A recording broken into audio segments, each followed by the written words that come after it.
What's up, Internet? It's your dumbass, Bandicoot Gaming, and we're back in Violet. So we're working on Sableye again, so this is part 2. And, yeah, let's just get into it. I see we have a whole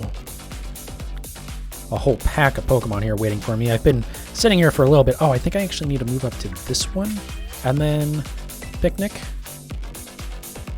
think that's correct. Yeah, good game. I know, it's been a little bit. Yeah, I run a VTuber model now. How have I been? I've been doing alright. Just been working on Pokemon. Unfortunately, I haven't been doing as many shiny hunts as I would like, since we still don't have Pokemon Home for Gen 9, but we'll get there. So, sandwich for this one. Yeah, 2 onions, and then the regulars.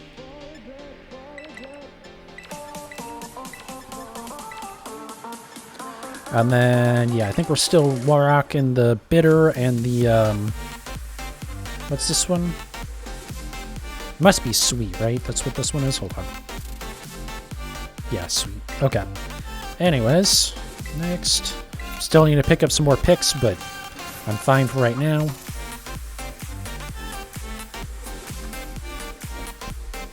But yeah, we'll see how this goes. Again, because I don't have Shiny Charm in this game, as opposed to Scarlet, these hunts are going to take a little bit longer. Although I had fantastic luck when I did Bag On. I got 3 Bag On and 2 sandwiches, which is pretty good when you're only at 1 in 1,000 odds. But we'll see what happens here. And then, yeah, if we get this pretty quick, then I can move on to Iron Thorns. And if we get that pretty quick, then we'll see where we go from there. There'll be another Paradox Pokemon for sure. I just don't know which one I would do.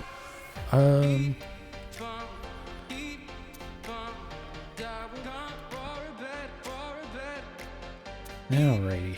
Drop you. Get all our onions. Funny name idea for a shiny Sableye. What do you got? Good game.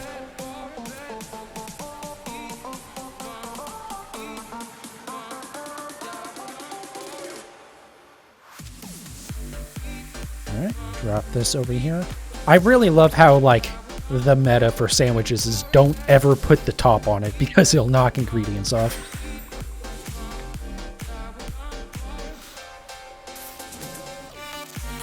I wonder if they'll ever,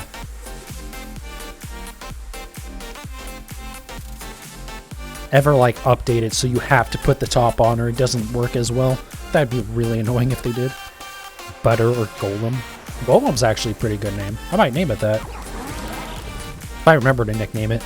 I say a lot of times, like, I'll come up with a nickname for a shiny, and then I'll, like, not actually use it because I just forget to rename it.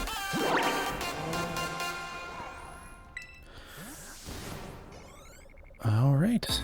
I think we're a little bit far forward. Yeah. I guess, actually, that might have been fine right there, but... Alright, and now we start the waiting game.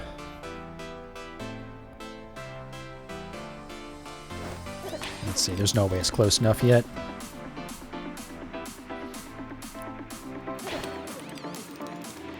We have a bite of your sandwich? Yeah, I'll share. I don't care.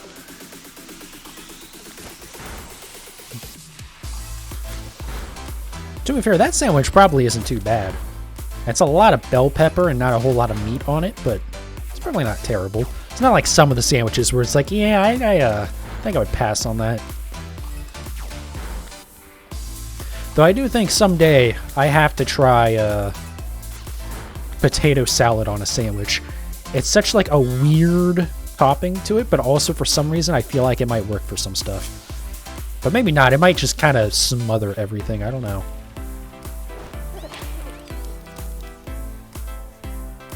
The fact that you can have like potato salad or noodles on a sandwich in this game is just hilarious.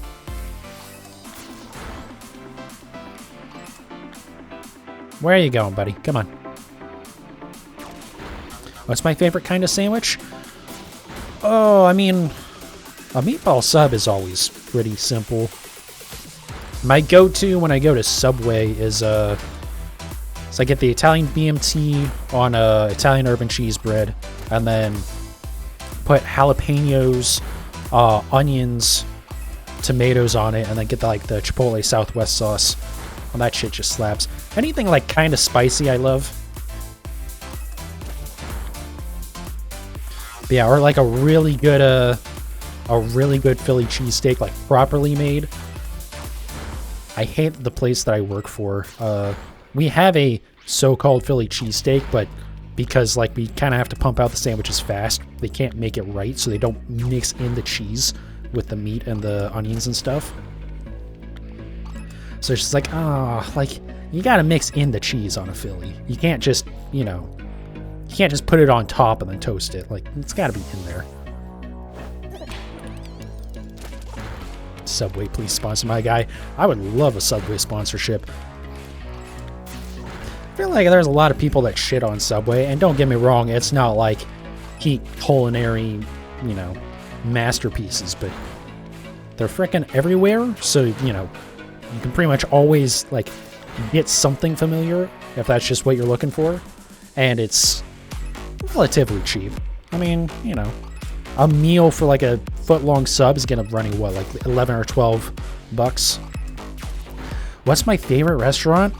Oh, probably, in the southern U.S., like southwest U.S., we have a Mexican fast food chain called Filiberto's. There's a bunch of different ones that are all very similar names, and they're all very similar. Basically, anything that's like a Mexican fast food, just pick up like a big-ass burrito for like $9. As opposed to like go to Taco Bell and you get a tiny-ass, like not all that interesting burrito for like $7. It's a no-brainer. That's the funniest thing. Like, I just, like, I don't necessarily hate Taco Bell, but I just never have a reason to go to it. Because it's just like, there's always another Mexican place nearby that's just as fast, and you get way more better food for nearly the same price. Maybe for a sit-down place, again, going with Mexican food, I might be a little bit biased. But there's a chain... kind of a chain, not like a big one, I don't think, but called Macayo's. Macayo's is always a good time.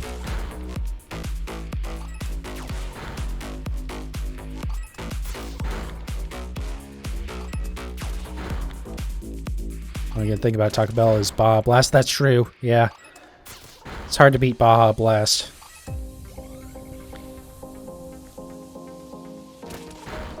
But for me, it just the Baja Blast is not enough to get me to go to Taco Bell.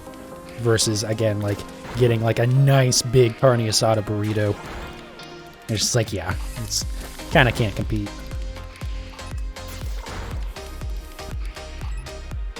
Definitely one of the perks of living in a southwest U.S. Or I guess, anywhere in Mexico as well, is fantastic Mexican food is everywhere. Or like Rubio's, if you want like some Baja-style food, get a couple fish tacos. It's not a euphemism either for something else. I mean, literally just like a couple of fish tacos, and they're just delicious. Squirt the lime on there.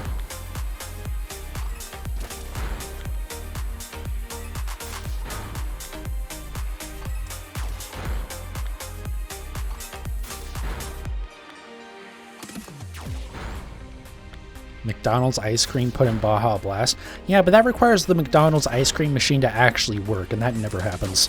Isn't there like a literal, like federal investigation going on into the fact that the ice cream machines at McDonald's don't ever work? And there's like a anti-competitive lawsuit or something like that going on with it, which is like so absurd, but also like, it's so bad that it's got to a point there's a federal investigation into it.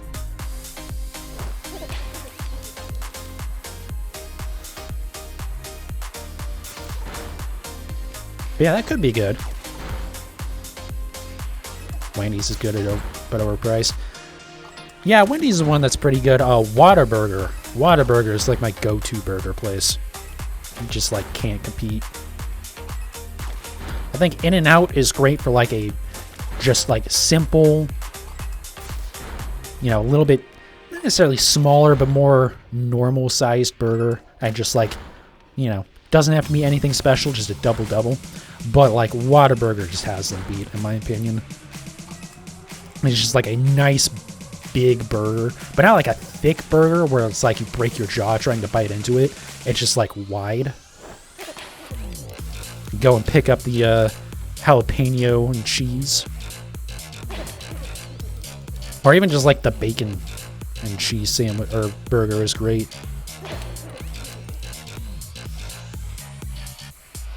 Never had Whataburger because you're in Canada. Oh, yeah, you're missing out. I definitely prefer Whataburger over anything else.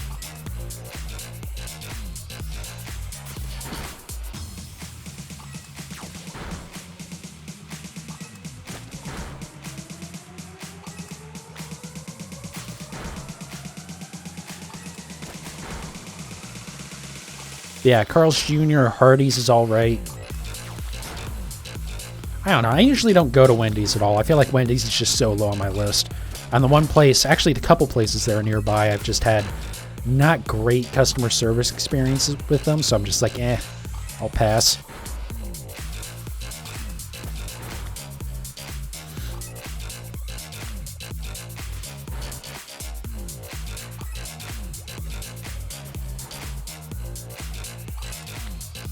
Okay, let's just send him back out. There we go. I think they almost got far enough away that he wasn't going to be able to track him down.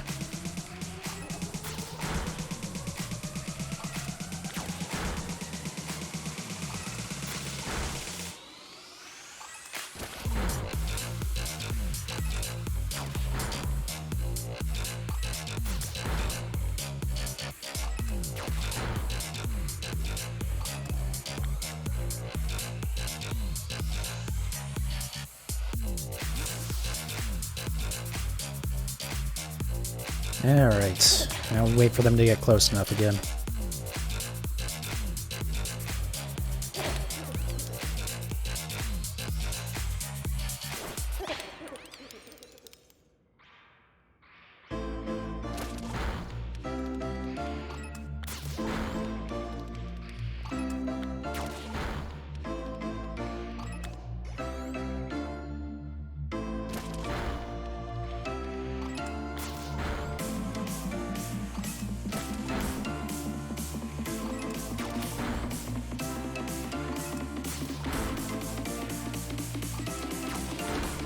So we'll see if we get this tonight.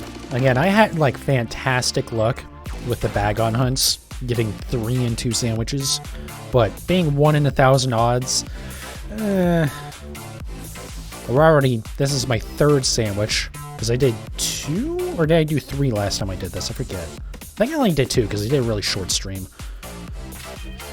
Okay, let's just go ahead and reset them with a picnic. They aren't going to be anywhere near me.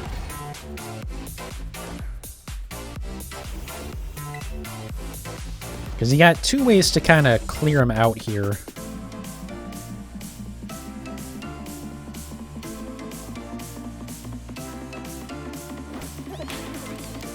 You can use the picnic, or you can,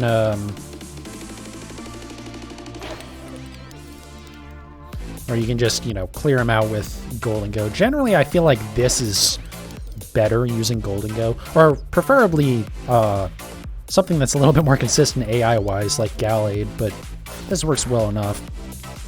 Because my fear is resetting it with a picnic. I'm going to do it right as a shiny pops out of the wall. Used all my good luck last time. Yeah, that's what I'm feeling.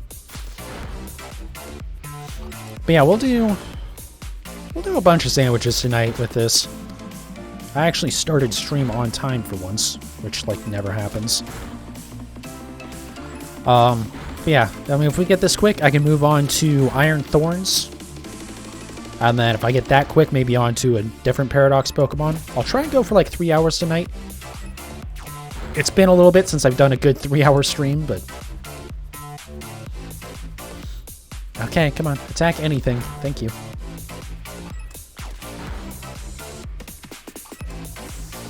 Okay. At least you reset quick that time. Is anything gonna walk over to me? We're getting close. Come on. They're like right at the edge. There we go. You haven't been here lately? Oh, no worries, man. I'm not worried about it. I definitely appreciate when you can tune in, but I'm not gonna be like, oh, how dare you not come in every single night. You know, people have shit to do. I'm not worried about it. Thank you, though.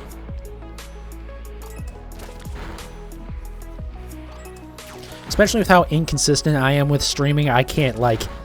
I'm the absolute last person on earth that could ever complain about people not always coming in. I mean, hell, last week I only streamed 2 days. I didn't even have an excuse for it.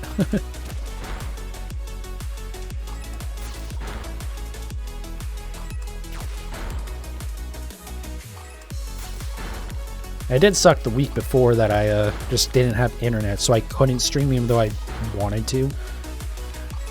Like, that's the thing. I'll admit, there's definitely days where, like, I was like, you know what? I just don't want to stream today. Usually there's, like, something going on that I'm at least, like, tired or something. But it really sucks when, like, there's a whole week where it's like, okay, I wish I could be doing something right now. It'd be cool if I could, like, stream.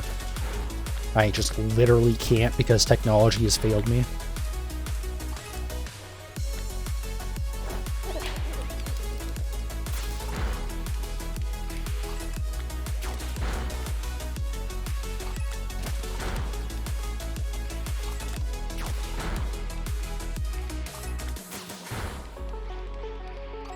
Yeah, I'll try to be... I know I say this all the time. I'll try to be a little bit more consistent moving forward. This week should be good, because I have tomorrow... Depending on how this, how tonight goes, honestly. If we don't end up getting a Paradox Pokemon tonight, then we'll probably tomorrow work on, Paradox Shiny hunts. Or if we do get the Paradox, then maybe I'll do, like, a Raichu hunt in, Let's Go Eevee. That I started yesterday. And then Saturday will be Nintendo Switch Online stuff. Or specifically, it's actually going to be Pokemon Snap. Because I've been meaning to try that out for a little bit. And then Sunday will just be more shiny hunting. Sunday will almost certainly be Raichu. But we'll see. I had planned on maybe only doing Raichu like once a week, or, you know, some really long hunt like once a week, but until we know if or when the Pokemon Home update is coming out, you know, I don't want to burn through all these hunts that I have kind of remaining here, especially because, again, we still have the save glitch in Scarlet, so I can't even do fast hunts. I don't even like want to start on breeding. I found a streamer named The No Good Game who streams quite a bit. That's funny. Almost brothers with your usernames.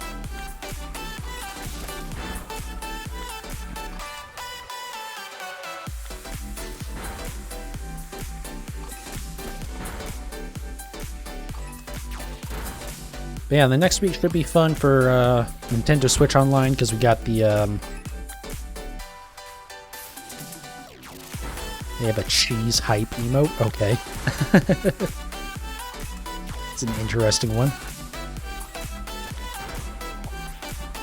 But yeah, next week, Pokemon Stadium comes to Nintendo Switch Online, which unfortunately doesn't have any importing Pokemon, which is a shame.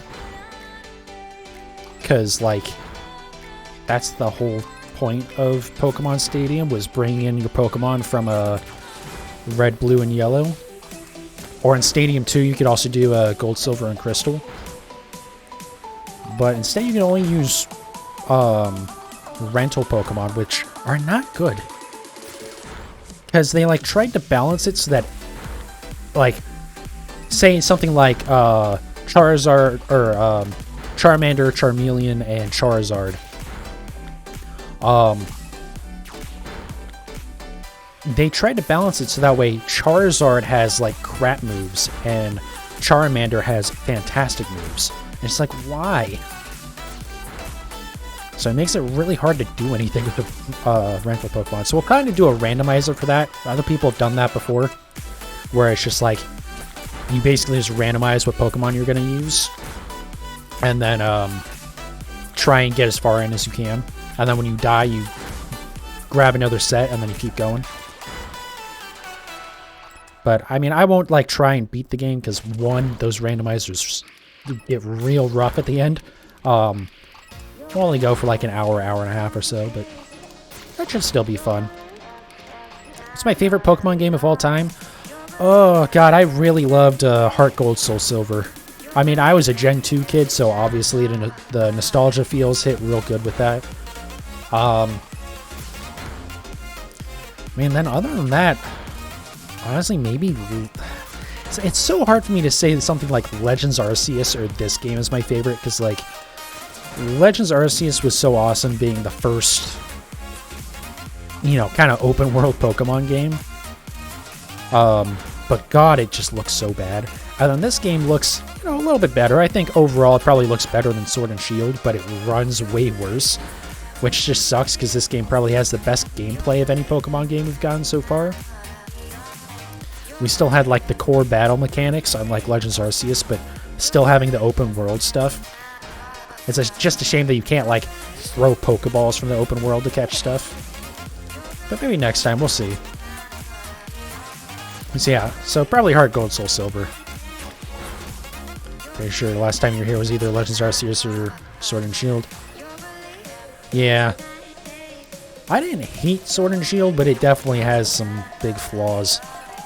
That definitely put it behind the 2D games. Though admittedly, I didn't play a whole lot of the 2D games. Honestly, I didn't even play a lot of the 3DS games. I did really love Let's Go Eevee the first time I played it, because I didn't really know what I was doing, because it had been a while since I had played a Pokemon game. So I like unintentionally made it more difficult, which made it interesting. But then when I played it through on stream, I literally just used Eevee. Or like 99% of the time was just using Eevee. And I just smashed through everything. It's like, okay, this game's a little, not stellar. But God, it looks so good. Let's Go Eevee is definitely the best looking Pokemon game so far. Of, like, mainline or mainline-ish titles. I think Pokemon Snap's pretty damn good looking. Or the new Pokemon Snap, rather. Not the one I'm going to be playing on Saturday, the N64 game. I should check out the new Snap at some point. Try to see if I can pick it up on sale or something. Everything has good sides and bad sides. Yeah. I mean, even the best possible games are going to have their drawbacks. Right? Like, even the new Resident Evil 4 that everyone is just absolutely in love with. And it is pretty much like a perfect game, but it has, you know, occasional little naggy things, you know.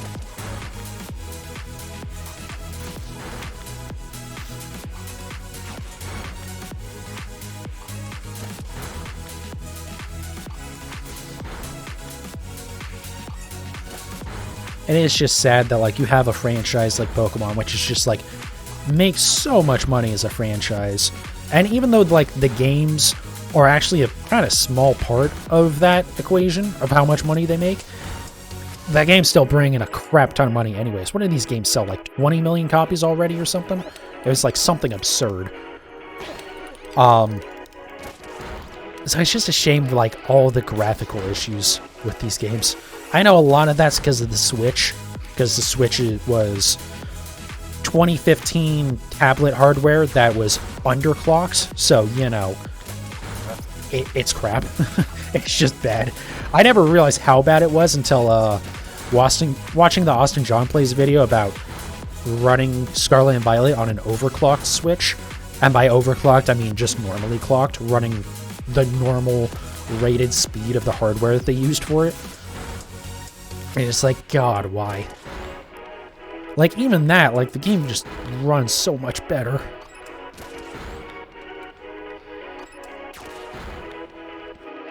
But, I mean, even then, it's still just not good hardware. But then also, again, you look at stuff like, I know they aren't, you know, exact analogs, but something like Mario Odyssey or Kirby Forgotten Land. Even though that does have some stuff where, like, stuff in the background has to run at a lower FPS because it's, you know, they're just trying to push so much. But, I mean, even, like, Breath of the Wild, you know, Breath of the Wild looks fine. It's not stellar or anything. It's not going to blow your socks off, but, I mean, it looks good enough, and it's stylized enough for it to not be an issue. And Tears from the Kingdom seems like, you know, more of the same so far, even though it isn't quite out yet. I don't think, right? I don't think it came out yet. So it's just like, yeah, these games are limited by the hardware, but also they aren't that limited. Like, they could brute force a much better looking game on, you know, modern hardware, but also, you know, the Switch has been out since 2017. They've put out Game Freak by themselves. What is this? Their third entry now, and the games just keep on running worse. It's like, okay. Who's my favorite starter? Got Cyndaquil, probably. I mean, it's just hard to beat Cyndaquil. Again, Gen 2 kid. But, you know, Typhlosion is just like was the coolest thing in the world to me when I was a little kid. Trying to think of more modern stuff. I do really love Skeledirge in this game. I think if you were to take away nostalgia, I think Skeledirge might actually take it. Because it's just like, it's just so badass looking. I wasn't real big on any of the Gen 8 starters. Gen 7, I liked Poplio. Or, Prismarina? Is that the name of it? The final evolution? I did like that. Problem is, a lot of the starters are bipedal. You know, you have like Cinderace, Incineroar, or yeah, I think that's it. I mean, this game, Mouscarada, Quaquaval, or however you pronounce that thing, the water duck. It's just like, like, can we stop doing? Like, again, make more stuff like Skeledirge. You know, where it doesn't stand on two legs. Please. I beg of you. Like, Skeledirge is so cool looking. Like, more of that, please.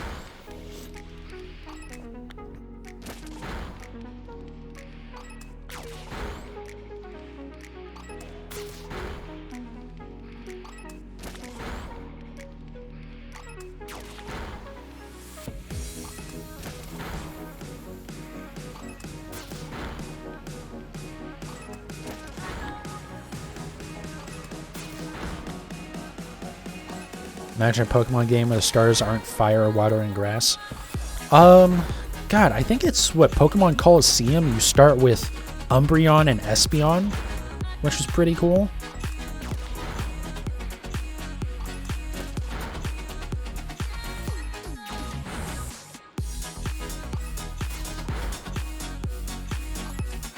But yeah, definitely having like a different trio or like a quad of something like maybe like Ghost, Psychic, Dark Fighting, or something like that as your options would be cool. Maybe not exactly that, but just something that like kind of keeps the same thing of basically the rock, paper, scissors, right? Because water beats fire, grass beats water, fire beats grass. Actually, what are the types in this game for the starters? Because the secondary types, I believe, are Ghost, Dark, and Fighting. Yeah, so yeah, do it. Yeah, that would be cool if we had a gen, or maybe like a spin-off game or something where, yeah, the starter types are Ghost, Dark, and Fighting. So that way it's like, you know, again, it's that triangle where they all counter each other. Or, you know, one counter, everyone gets countered by one and beats one. But we need a new type. We haven't gotten one in forever. I don't know that we really need a new type. Like, the type chart is already kind of convoluted as it is. Which isn't necessarily bad, but, like, I just don't know if we necessarily need another one. There's definitely been a lot of, like, fan rumor stuff that maybe sound would become its own type. I do think that would be, like, the next one, if anything. Just because there's already so many moves that are kind of like, they're based on sound. And like you have, what is it, Throat Chop, I think, which prevents Pokemon from using sound-based moves and stuff. But I think, honestly, the only thing we really need, typing-wise, is Bug needs to be super effective against Fairy. It still blows my mind that we haven't gotten that yet. Yeah, it's just so weird. Like, it seemed like why it wasn't that way from the beginning doesn't make any sense, right? Because you have Fairy, which is already such a fantastic type because it's immune to Dragon, which is such a big deal. And then, you know, as we've clearly seen since it was introduced in Gen 6, it is a very dominant type. Whereas Bug is already underpowered, so just like make Bug counter Fairy, and suddenly Bug becomes relevant again. I don't know. If you can make any animal into a Pokemon, I don't know. I got asked something similar to that recently. I think it was just like if I could design a Pokemon, what would I do? I'm really not sure what I would do for an animal. Partially because I'm just not very creative. And also can be kind of hard to like think of stuff they haven't really touched on, right? Because I mean, like, you know, like Flamingo and Dolphin were kind of like two of the recent ones of like, all right, well, this hasn't been done before, and then this game we got both of those. I know Lantern kind of is a dolphin, but it's also like kind of an anglerfish type thing.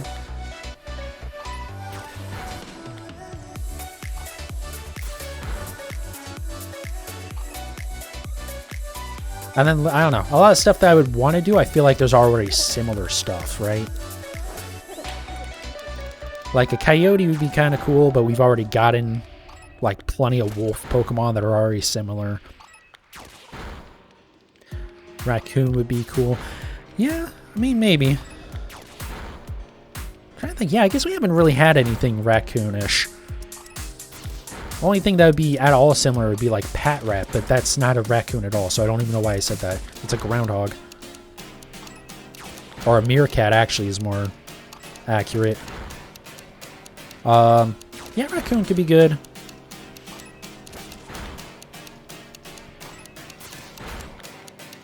I feel like we haven't really gotten any, like, bat Pokemon since, like, Zubat. I'm sure there's something, but I'm just not thinking of it.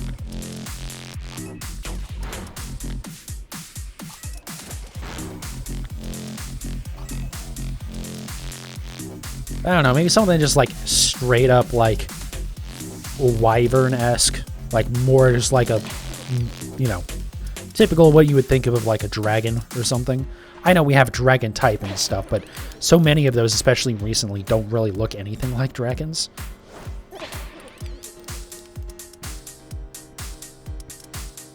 Like, we got the ice dragon in this game, but it kind of just looks like Godzilla, you know?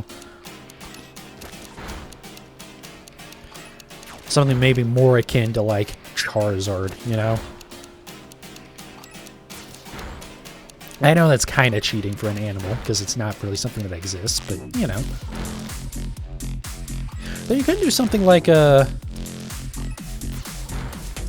like, maybe a Komodo dragon, that could be cool. Or like a proper tortoise Pokemon. Or at least like a new one. I feel like it's been a while since we got one of those. Not just like a turtle, but like, you know, more emphasis on it being like kind of ground type-ish and slow. I don't know.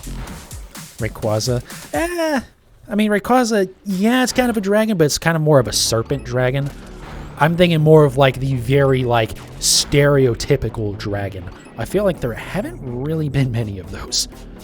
And it's been a little while, I think. Maybe not, though. Maybe I'm just not remembering one.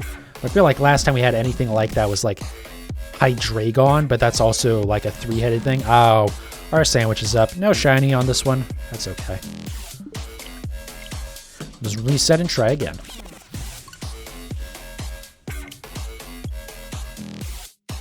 But yeah, I mean, even with Rayquaza, you know, that's like Gen 3. I feel like there's like so much you can do with that basic theming. It's like, maybe we can squeeze a couple more in there. Or a cat. Oh, this would be a good one. A cassowary. One of the most like angry and violent goddamn non-flying birds on the planet. Maybe like a quail Pokemon or something too. That could be cool. That's the thing, like, I'm sure there's plenty of stuff that we haven't really touched on for animals, but also I feel like a lot of them are kind of similar, and I'm not sure if they're interesting enough that you can, like, make them feel different. Otherwise, you end up with like Quaxley and the I forget the name of the duck Pokemon from Gen 2. The one that evolves into Swanna. Or sorry, not Gen 2, not Gen 2. God, what gen was it? Gen 5. I don't know why I said Gen 2. Unless you still had it on the brain from earlier. But also, I guess it's the thing, right? I'm not very creative in my thinking, so like, I'm just like thinking of the animal and not like how they could go from there and make it into something really cool and interesting. Like with Skeledirge, for instance, where like, yeah, it's an alligator, but also like, it's a fire alligator and has like a skull on its head. It's just like freaking cool. But yeah, I feel like a cassowary has to be like in the cards at some point soon. It's because those are just some mean ass birds.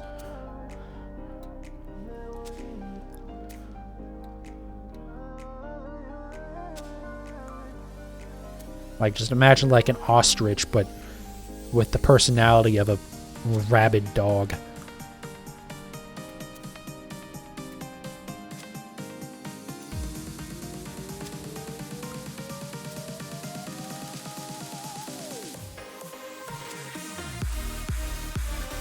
That reminds me of a Far Cry 3 Blood Dragon, which I saw came up recently because it originally got announced as like an April Fool's Day joke, and then people were so hyped for it that like they just went all in and actually made it. Or maybe it was gonna get made, but like they kind of like, I don't know. People are just like, God, that game was so much fun. Blood Dragon was such a fun game. Just at no point took itself seriously, but it also wasn't so like, it just leaned into the theme so much that it didn't get annoying. And it was also a short enough game that it didn't outstay its welcome, because it wasn't like a full-on game. It was like a standalone expansion. What about Narwhal? Narwhal could be good.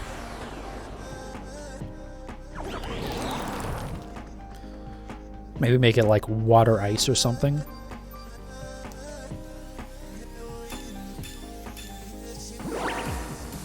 Or maybe not, again, because, you know. There's like a lot of ways you could take that, I feel like. Okay. Water ice reminds me of Seal. Yeah, I feel like there's a fair number of water ice Pokemon, so I wasn't sure if I should use that example. Or a Swordfish could be cool too. Don't we kind of have a Swordfish? But again, you know, as long as the design looks unique enough, and it might be fine. But yeah, I definitely feel like there's a lot that could be done with oceanic Pokemon, but also there's already so many water types, you know?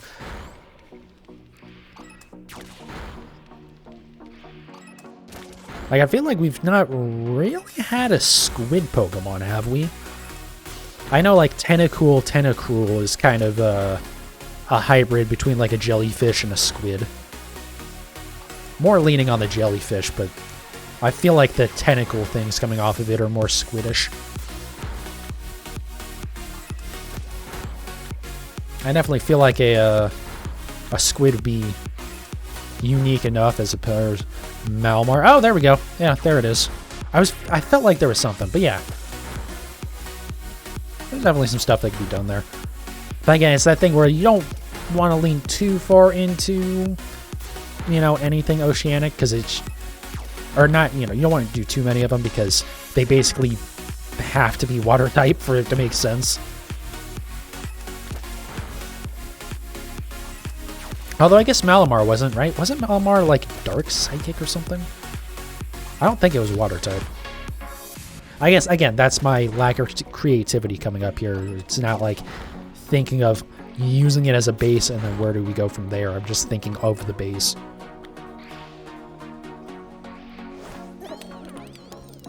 What? What are you doing? Come on. Stop it. Stop being dumb.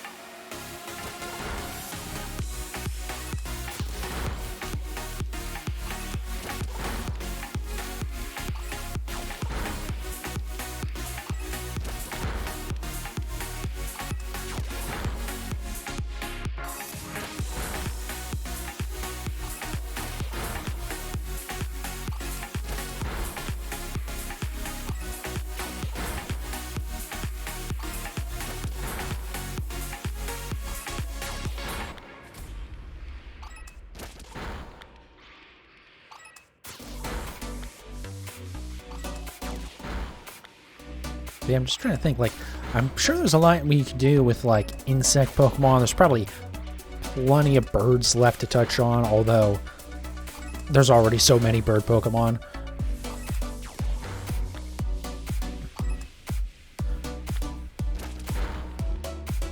Yeah, I feel like bugs and insects would be like... I mean, especially because bug definitely needs the help. I guess that's part of the problem, right? It's hard to even think of the bug-type Pokemon because they're usually just so bad. Half of that just being because of the typing is just not good. Like, I know we had low kicks in this game, which is awesome. Let me not say awesome. I do like the design of it. I don't know if I would call it awesome, though.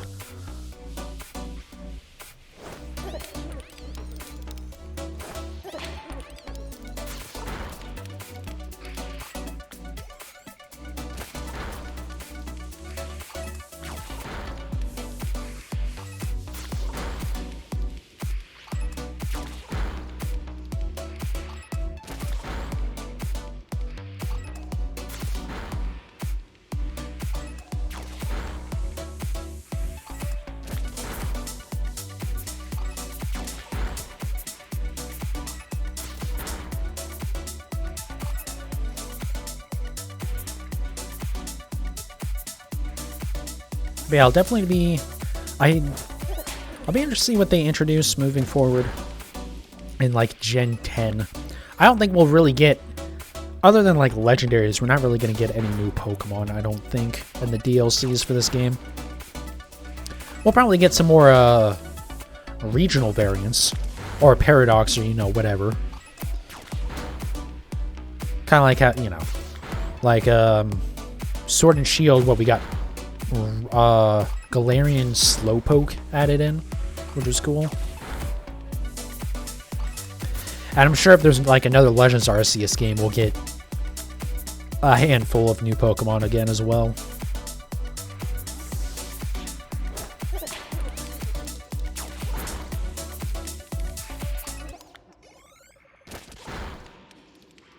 But yeah, we'll see. We definitely got a long ways off for Gen 10 though. That is the thing, right? Because if we look at the cycle for Sword and Shield, we had the game came out, and then over the next year we got the 2 DLC, and then the year after that we got BDSP and Legends Arceus, and then we got this game, so we still got till what, at least probably 2025 for a new game, or at least a major generation, and probably Holiday 24 before we get like another big spin-off. Or maybe another remake, or we'll see what happens. I don't know. I don't know if they'll, like, remake Gen 5. At least in, like, how they did with BDSP. I kind of would hope they don't, honestly.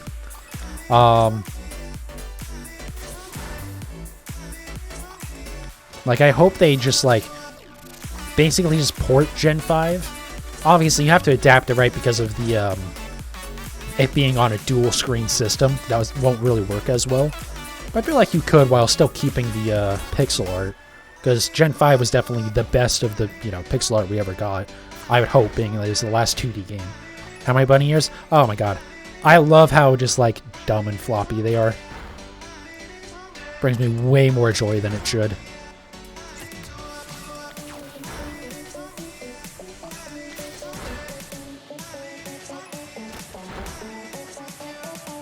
Yeah, there's definitely there's kind of a rumor, and there is something to indicate it could be the case, that, if we get another Legends game, it's going to be something like Legends Kyurem, so it'll be based on Gen 5 and Unova, which would be really cool. Kind of the reason why people are thinking that is that, based on the data mines of what we've seen, what people pulled from this game after it got the most recent update, and based on how, like, they are also able to predict Pokemon in the same way for Sword and Shield, and they were 100% correct with it. Except for, like, I think Majarna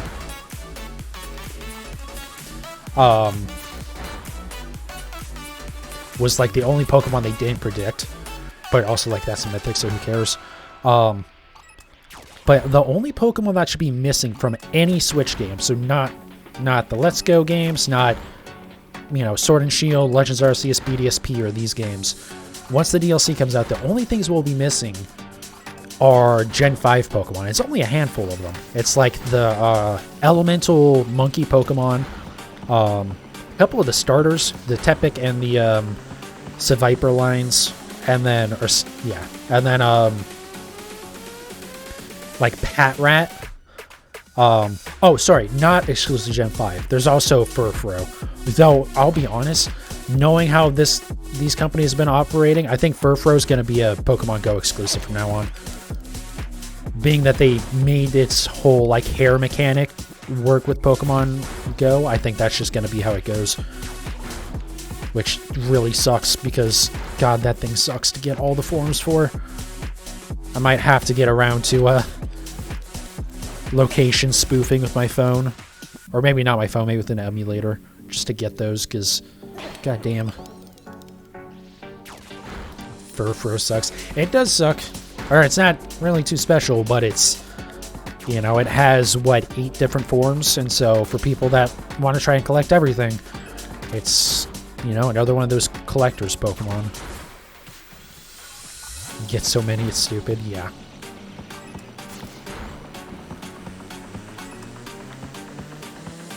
But yeah, I think other than Furfrou, it's only Gen 8 Pokemon. Or, Gen 5 Pokemon that are going to be missing from Switch titles.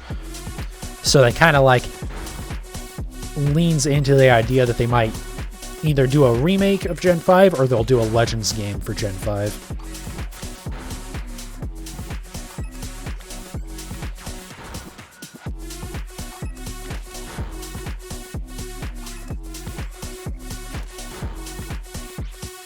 But we'll see. Again, it's Game Freak, who knows. We could just have Patrat and Watchog be missing until Gen 10. Or even past that, who knows, again. The way they are doing things. I would hope they're, like, trying to prioritize getting every missing Pokemon onto the Switch. So that way, just in some way, you can get it, you know? And they did add a bunch with this game. They are adding a bunch more. Like, it's Ducklet. Ducklet's the name that I was thinking of earlier. The other water Pokemon besides, or the water duck Pokemon that Quaxley looks extremely similar to.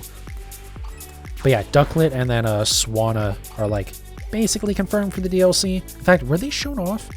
I think, Blitzel and Zebstrika were. I don't think the Swanna line was. But again, people are already kind of able to data mine it.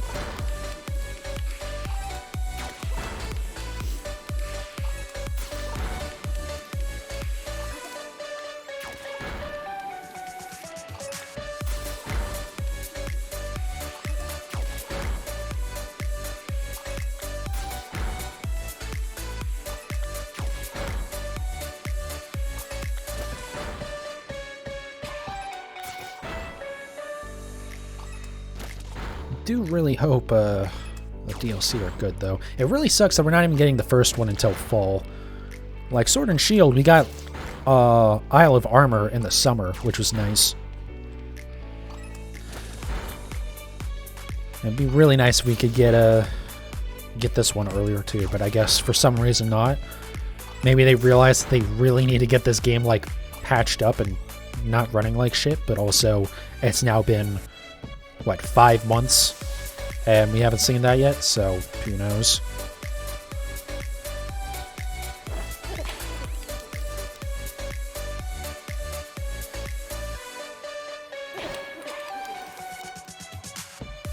But I do have a feeling, and this is, like, I have nothing to back up the idea this is going to happen. I have a feeling that the one that's based on, like, it was like an underwater battle stadium or something, right? Something like weird like that. I think it was the second DLC is the one that's going to be like that. I have a feeling they're going to make it, there's going to be like an area of that where you'll be able to do like the evolutions for the Alolan and the Hisuian forms that are like location exclusive, and there's just no way to get around that yet. I have a feeling we'll be able to do that there. I just feel like it would kind of work with that. I don't know. It's really just a feel thing. I have nothing to back up my theory on that. As opposed to, like, you know, the how everyone thought we were going to get the Gen 1 through 3 games released onto the Switch for Pokemon Day. Instead, we didn't even get a mention of it, which was so dumb.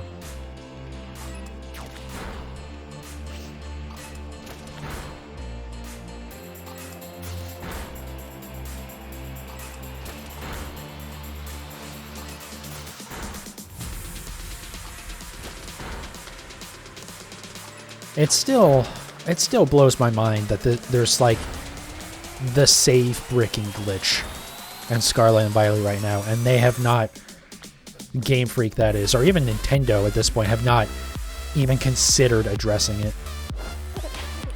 It's just like, what? How are you gonna have that in this franchise? Especially being, again, there's no way to back up your save whatsoever. Because you can't use the cloud saving because Game Freak is insane. Is, oh, people are going to use it to glitch and duplicate Pokemon or whatever. Who gives a fuck? Shut up. Like, if people are going to do that, they're just going to go gen Pokemon. People don't care. And also, like, you have Pokemon Home, which also isn't updated, so there's no way to even just, like, back up your individual Pokemon, which is dumb. Because, like, it kind of sucks where it's like, oh boy, I played this game for 6 months and then lost all my save data.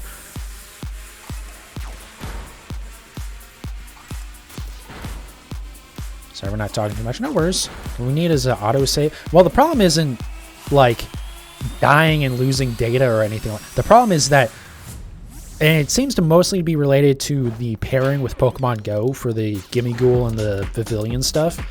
But after you do that, there's been a small number of people who just, their save is, they can't access their save anymore. It's just like, it's still there, but the game's just like, yeah, we can't read this save. Restart your Switch, maybe that'll help. And that doesn't do anything. So like the save is there, but it's just like corrupted in some way, or just bugged out and the game won't load it. So the auto-saving wouldn't do anything to help with that. Again, the simplest thing to help with that would just be like, well, I don't even know if this would help, but having the save backups, the cloud backups be available. But again, if you get the bad save backed up, that won't help. The stupidest thing is, so these games have a backup save built in where like your previous save either has an auto save or it may just be like your straight up previous save if you don't have auto saving on it. I'm not 100% sure how it works, but when you're in the main menu, you can actually like revert back one save. The problem is that because of the bugged save, you don't even actually get to the menu in this when you have that issue. It says before you even get to the main menu that your save is bugged and can't be loaded. Which is like, god damn it.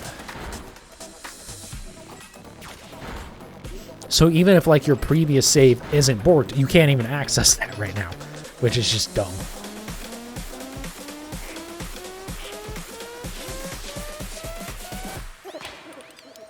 And they haven't like disabled the Pokemon Go connection stuff, which seems to be the issue. A couple of people have claimed that they had their save get bricked without doing that, but I don't know if there's actually any proof or it's just people saying it. Because typically when there's a problem, you get, you know, at least some people are like, yeah, that happened to me too, and they don't know what the fuck they're talking about.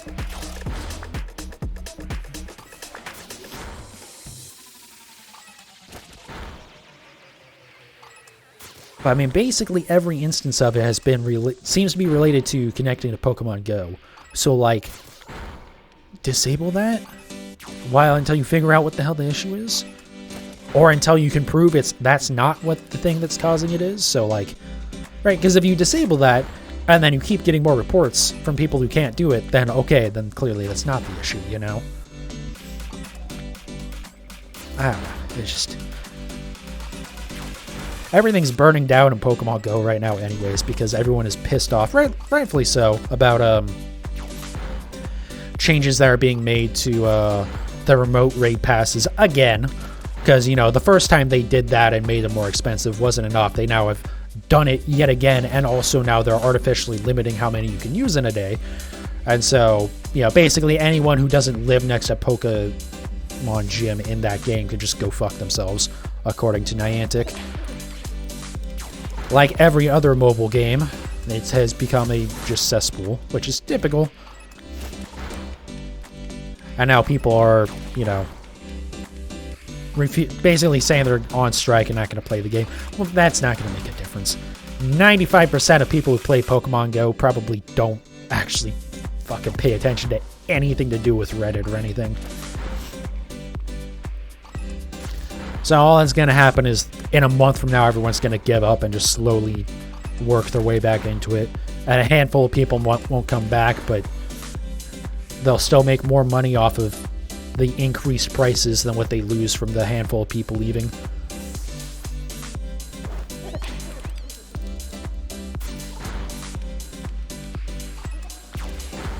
I don't even know if, besides there being the save glitch, I don't even know if I, like, care enough about Pokemon Go anymore to even, like, consider, what was I going to say? To even consider, like, playing it or connecting it to this game again. I might, honestly, just when Pokemon Home comes out, just go and look on the, on the GTS and just trade for the Vivillon and the Gimme Ghoul forms. Maybe not, though, because I do need some Vivillon forms. Specifically, I think I actually have a postcard from the UK because of a friend that lives there.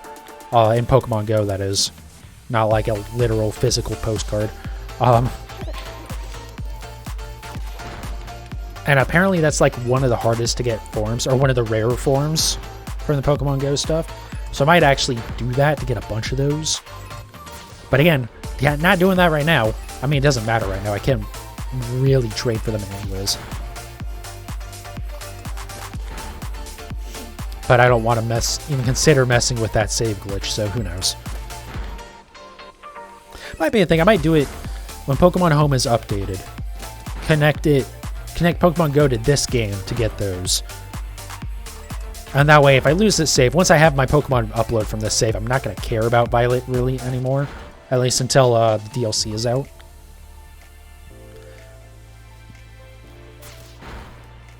It's like if this save gets borked and they don't have a solution for it, it's just like, lol, get fucked.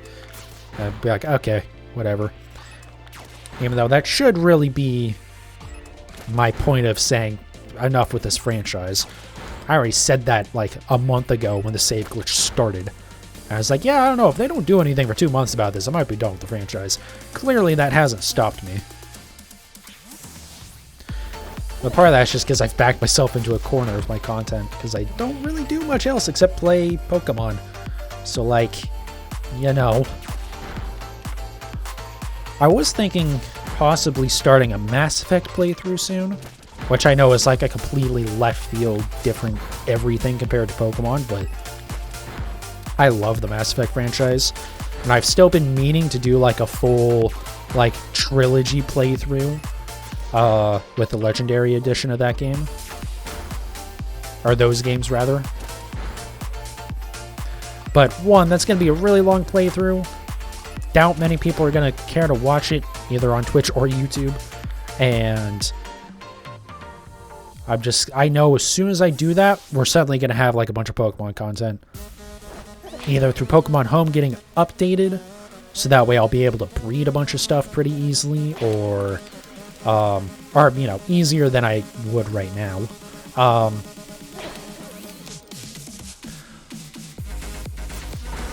But yeah, that, or we'll get, you know, maybe some of the early gen games on the Virtual Console stuff. Just something like that. I just know as soon as I like try and start up a really long game playthrough, there's gonna be something big that'll end up dropping, and it's just gonna fuck me over. It's like, okay, I don't really want to start these multiple long playthroughs right before other, like, main content for my channel stuff drops.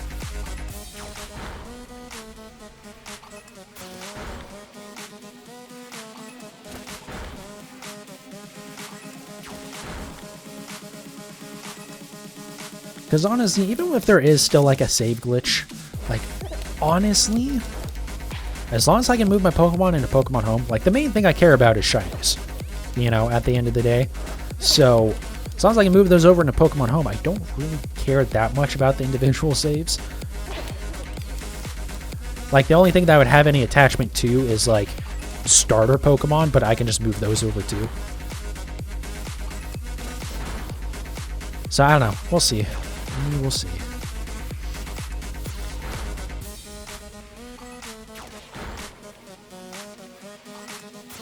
But yeah, once that's ready to go, breeding is... Even if there's still a save glitch, I'm just going to start breeding anyways. Because, I mean, I'm pretty much done with anything that I care to encounter hunt in this game. I know there's plenty of stuff for me to still encounter hunt, but, like, I will not even touch any, like, water Pokemon. Not water-type Pokemon, but any Pokemon that's found in the water. So any of, like, the fish Pokemon or stuff like that, I'm not going anywhere near that. This game does not run well enough, and it's going to be hard enough to see them that it's just not worth the effort. I don't know, there's just a ton of stuff where it's just... The shiny is not very obvious, and... Yeah, you can do the auto battle stuff, but, like, that's, you know, not necessarily ideal.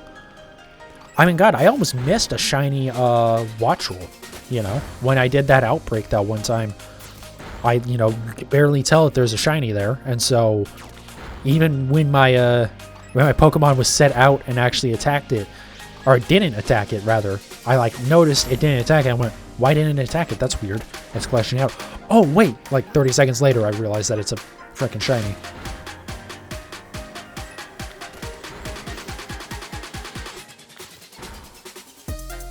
This sandwich should be up in a second here.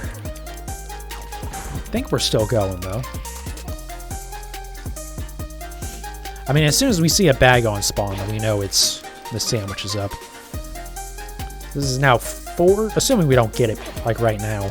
This is now 4 sandwiches. Without a shiny, which again, 1 in 1,000 odds, that's nothing too crazy. Now I can actually check here. After I wrap, once the sandwich is done, we'll recall our buddy here. And I'll actually see how many of those gems I have, because it looks like you get about 2 to 3 every time, right? So we can kind of like, I'll probably just like divide by like, well, let's say divide by like 2.5. I think that's like a good number for it. And that'll give me a rough idea of how many of these I'm knocking out. Because I doubt I had many gems from before starting these hunts. And I reset after everyone anyway, so it's only going to be for 1 sandwich's worth.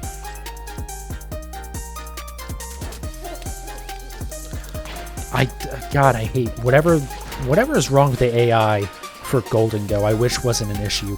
Like, why did he run away from it there? Today, please. I only have a couple minutes at most left on this sandwich.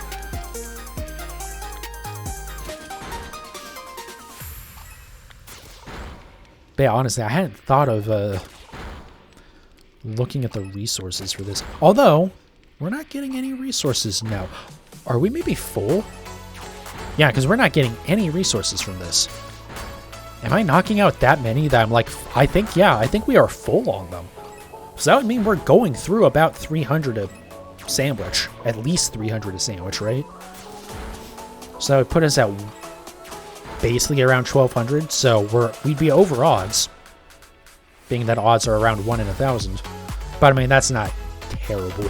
And again, we had really good luck with the bag on, so I can't complain too much.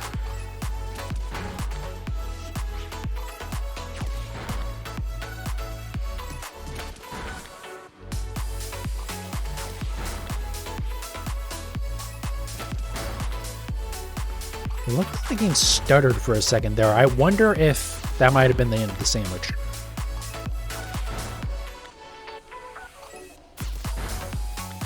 Yeah, they aren't popping out of the wall. Yeah, I think that might have been the end of the sandwich there. Maybe. We'll see. Yeah, never mind. We just had 3 pop out. It was just being slow. So I need to see how many of these gems I already had. I guess I might have a bunch already? I don't know why, though. Because I don't think I've saved after any of these.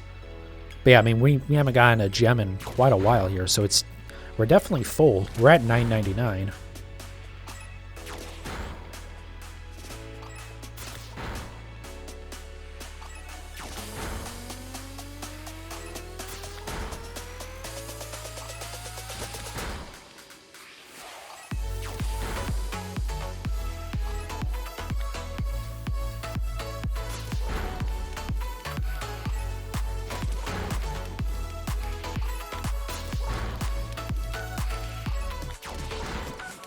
I'm kind of surprised the sandwich is still going.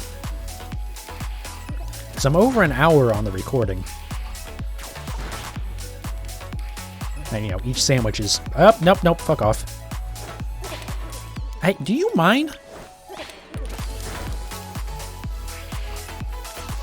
Thanks. Oh my god, where the fuck did it go?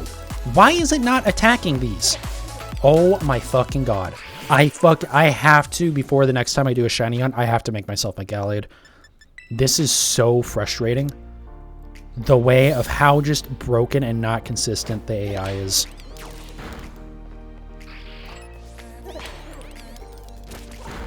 Because that just wasted a bunch of time. Again, just like... It's better than some of them. Because it seems like it at least gets through a few more before it gets stuck. Like it did with, was it Fluttermane that I was trying to do it with for a little while? At any point, you could attack anything, buddy. I don't know what made those start attacking me there, too. I didn't move at all. Just all of a sudden, they decided to move up and attack me. That was weird.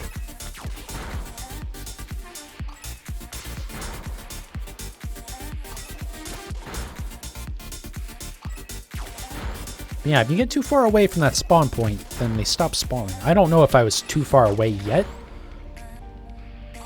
But the other thing is if they run up the tunnel during that time, because they're even further away from you, they're more likely to just despawn. Okay, where are we at? Oh, okay, we are literally right at the end of it. Okay.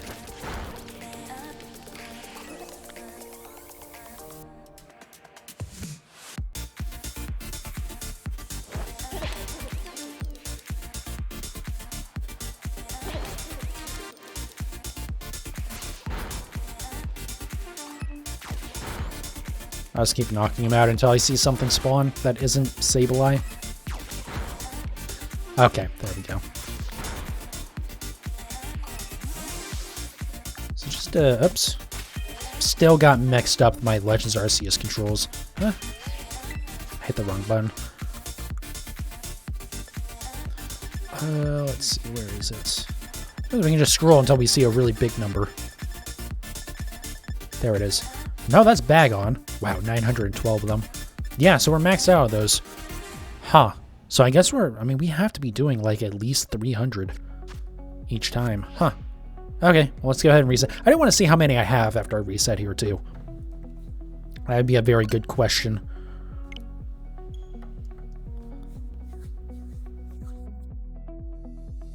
God. Also with... I'm still waiting on Pokemon Home to be updated just so I can actually, like, finish my living decks. Because I have everything but a Koraidon, which is...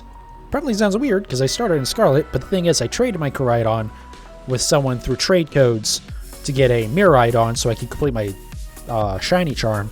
And I had hoped, though I understood it was a risk, but I had hoped they would understand to trade and trade back and not be a dick. Spoiler alert. I fucking cannot speak. Spoiler alert, they were a dick. So I now have 2 Miraidon and no Koraidon, which is awesome. Trade the Miraidon back with the code. The problem is that the vast... By the way, welcome back in, Jed. I didn't see him here. Where is it?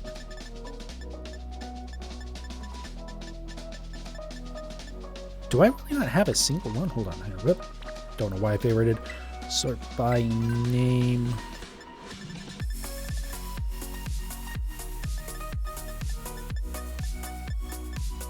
Wow. So yeah, we're definitely doing at least 100 with that OT issue. No, so the issue with it is, sorry, I got I lost track of what I was saying there. The issue is that the vast majority of people bought Violet. So when you try and do those trade codes, basically everyone is like trying to trade Miraidon. And so it's very hard to actually find a Koraidon, which is why it was very easy for me to trade mine. Anyways, let's go ahead and picnic. But yeah, what I could do is I could just gen one, but like that doesn't really work for me with my living decks. Like I'll generate mythics that I haven't been able to get yet, that just haven't been available, but I'm not going to do that with like a legendary where it's not too hard to get, to be honest. It's just I have to play through the entire game again. I've already done a playthrough of Scarlet and a playthrough of Violet, so like doing another Scarlet playthrough within the first 6 months of the game coming out is, I mean, it won't be the worst thing in the world, because I know how I can cheese it, but also won't be stellar, you know?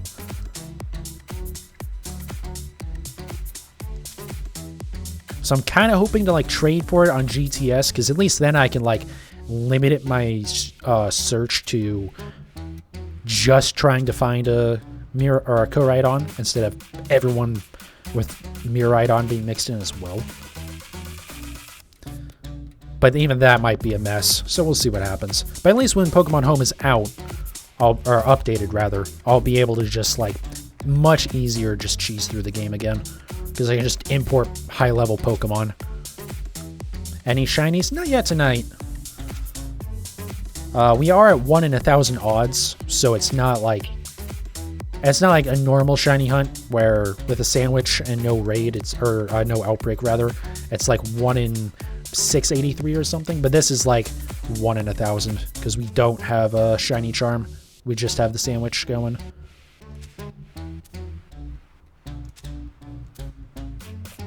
But again, being that we're spawning at least 300 to 400 every sandwich, we are definitely, I think, over odds at this point. So we're at the point where, in theory, we should have seen one by now, but that's okay. Again, I've said it a few times on this stream, but Bag On went extremely well. And I had 3 shinies and 2 sandwiches with the same odds as this, so, you know. Nothing too crazy. Okay, all right. I forget I have to actually press A there to advance it. I think I made that right. Yeah. So there's 2 onion and then the regulars. I really need to actually update those drop-down cards there. I just can't be bothered. Once, again, I say this a lot, but once Pokemon Home is updated, I will definitely get all of those like 100% corrected.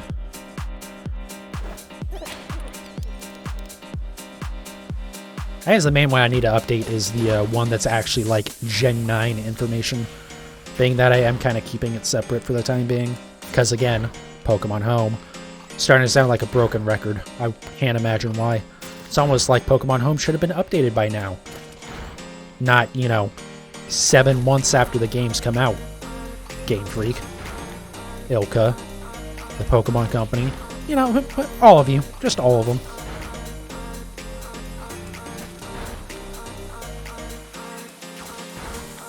There is a rumor, well, what's not a rumor specifically is that the president, and I believe vice president of Creatures, which is one of the companies involved in the early origins of Pokemon. I believe they own, I believe it's Nintendo, Creatures, and Game Freak each own 1/3 of the Pokemon Company, I want to say. Or maybe I'm getting that mixed up. There's a bunch of nonsense there. But anyways, the president and the vice president, I know the president, I forget, I might be getting the other one mixed up, just resigned from Creatures. And there's a rumor that, because it has actually happened before, that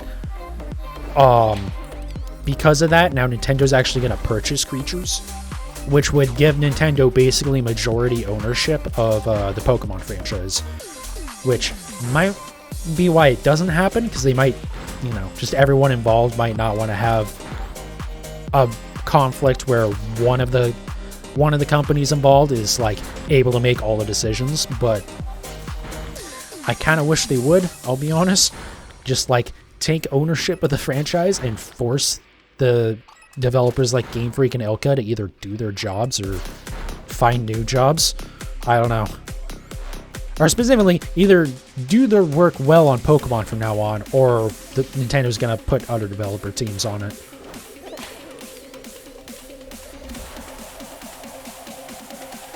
But that being said, I believe, just from a little bit I dug into it, Creatures actually doesn't do that much with regards to the games anymore. They're primarily, they primarily do like the merchandising stuff and TCG, which is massive. I mean, honestly, those probably make more than the games do in terms of wait, hold on. What am I doing? What am I doing? I don't need a sandwich. Back up, back up, back up. I hope that didn't undo my sandwich. Hold on. Okay. I had never actually done that before. Whoops.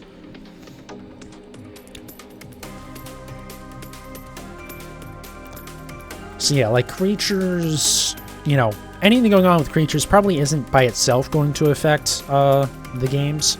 But again, I believe if I was reading it correctly, if Nintendo did buy Creatures, it would give them basically 2/3 ownership of the Pokemon Company, which would then basically give them complete control over Pokemon. I think another sandwich with 26 minutes left would be worth it. Yeah, let me just waste more resources. Granted, I mean, if I don't get the shiny, I just reset anyways. Is that one close enough? There we go. I was thinking I was going to have to picnic reset again.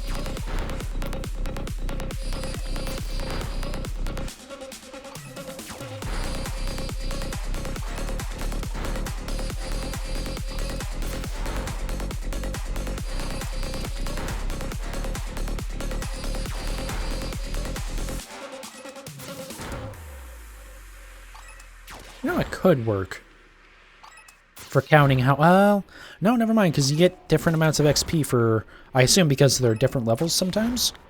Because one of those gave me 21 XP, but yeah, see. But others have been giving me 17. I was going to say, I could just, like, look at the XP on my Tatsugiri there, and then compare that at the beginning and at the end. I just do basic math to find out how many Sableye I knocked out. But that also wouldn't work. But yeah, we know it's like at least 300 to 400. Being that we're going from 0 Sableye gems to 999. I'm not really trying to keep track anyways.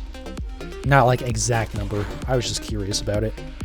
It's not like some of my egg or encounter hunts where... At least 9 counters in this game, but eggs I will do it again. Much like with Raichu last night. Using the actual counter on screen. And also having my probabilities. I actually had to, like, somewhat refamiliarize myself with the program that I made because it's been so long since I had used it until yesterday. Because, well, I mean, last time was, like, probably late October when I was working on breeding. And now it's beginning of April.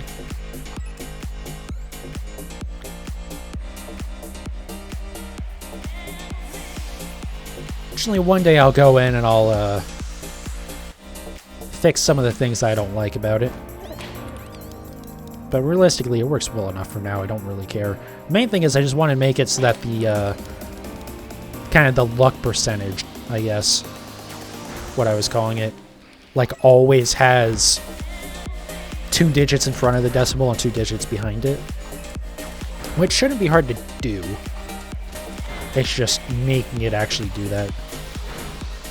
Is the tracker the percentage made by me? Yeah. I don't know if there's another one, but when I like first started doing that stuff, I couldn't really find anything that let you had a probability up there as well. Like there's death counters, right? Which is what most people use for their counter on screen for Pokemon hunts. So you just, you know, you hit the button and then it ticks up one. So I made a custom one that would also, I have my the probability in there, the odds for the shiny hunt. So that way, every time it ticks up, it's also saying, how likely am I to have seen a shiny by now? The only reason why I haven't put that out anywhere is just because it is not really user-friendly how I have it, because it's just like a command prompt box, a terminal. And instead of like most of the death counters where you just press the button and it goes, mine you actually have to press it and hit enter, because you're just entering the plus symbol basically, and then hitting enter, and it's just checking to see what character you enter. And then also you have to actually have it up in the foreground for it to actually do anything, because again, you're typing into a terminal basically. Changing that is quite a bit more work than just fixing the percentage stuff, but maybe one day, because again, like no one else, like you said, you know, it's, if it exists, it's not easy to find that. I'm sure people would love to have it. But then it's also like, you know, do I just make it that you just enter a custom probability? So like you just enter 1 in 4096 or 512 or whatever it is for your specific hunt. Or like how I have it right now, I can have a couple things where like for my egg hunts, for instance, after I select egg hunt, it also asks, do I have shiny charm? Do I have Masuda method going? And then it actually like changes what the odds that it's using based on that, which is a little bit more user-friendly just for people that don't necessarily know what the odds are and don't want to look it up. And they can just be like, oh yeah, I have shiny charm, I'm doing Masuda method, cool. And then it just does it correctly. Or, you know, if you don't have one of those, then you aren't like trying to figure it out yourself. But yeah, like you said, Jed, custom is good because it makes it a lot more future-proof. Because yeah, doesn't matter how you're doing it, yeah. That's the thing, like I had a bunch of those, you know, set up in that, right? Like I even had one for doing the Poke Radar resetting stuff in BDSP, where I would enter a different key for when I was just, well, so when I would like catch stuff, it would change on the fly what the probability was, or what the odds were. Because as you catch more in the chain in the Poke Radars, your odds get better and better. As in, like, you go from 1 in 4,000 to, you know, 1 in 3,800, 1 in 3,700, etc., until you get down to best odds. So it would calculate that, and then also I could enter something else when I was just resetting the radar. So it could also be like, okay, well, you've done this many resets with those odds as well. So, like, I had a bunch of those set up. It's just, again, it's not really user-friendly, and also, I mean, some of those are obsolete. I think some of them don't actually work quite right. Maybe not, though. But yeah, just setting custom odds honestly would work better. Or at least for, like, an initial put it out there. But the big thing is I need to make it have, like, a reasonable interface. Because also, like, the way for it playing the sound thing, that's kind of just hard-coded. It just loads, it's typed in. You have to have the correct file name for your audio piece, otherwise it just won't play it, as opposed to like drag and drop, or, you know, just like hitting browse like you would with anything else when you need to search for a file. But yeah, having some sort of interface would be helpful, and then making it so it just works in the background so you don't have to keep it in the foreground would also be helpful. That's like the main one. Like, I don't mind it too much, only because I know to do that every time, even though half the time I still screw it up. But yeah, maybe one day here, I don't know. I will say I'm not doing anything on Easter, because I don't have to work on Easter this year, and I probably won't start streaming early. In fact, my track record with streaming on holidays is for a lot, so I probably won't even end up streaming, to be honest. I'm planning on it, but my track record is not great. That might be a good day to just, like, go in and try and get that stuff knocked out. The other issue is it's been a year since I've played with Python at all, and that's another thing. You'd have to, like, install Python with it, which is its own thing. It's not hard to install it, but again, just trying to make it user-friendly. But yeah, being that, like, I haven't touched it in a year, it's like I have to go in there and like relearn what I already did to begin with, and then also just get reacclimated to Python. Being that I don't really do much development. Like, I took AP Computer Science in high school. I had a couple classes in college before I dropped out. But that's about it, I don't have a job in it or anything, so it's just like little basic little things. Usually just when I'm super bored with it or something.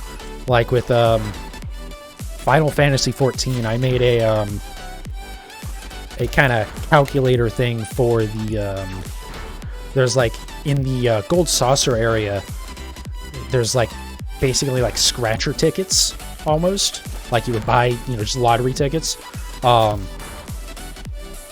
and I had a little calculator that would tell you like what the best line to select was, for like which one was most likely to give you the best payout.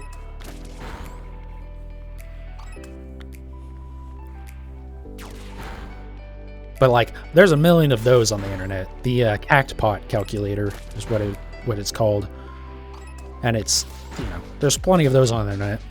And again, all of those have actual user interfaces. This was just in terminal, so not the easiest to use thing. But again, that was mostly just a me being bored and wanting to pick at it type thing.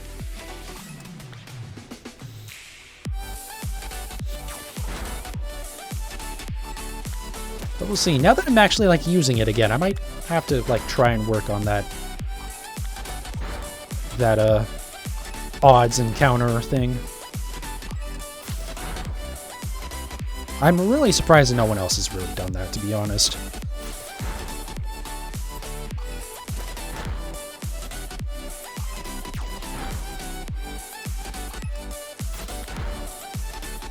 Because there's definitely plenty of people that shiny hunt, and it doesn't seem like something that's hard to do, Again, the hardest things are making it work in the background, which is just like a specific thing that you need to do in Python, which there's a million programs that do that, I'm sure. That's not specific to Pokemon type thing. And that in an interface. And the rest of it is just basic math, Really? Okay, there we go.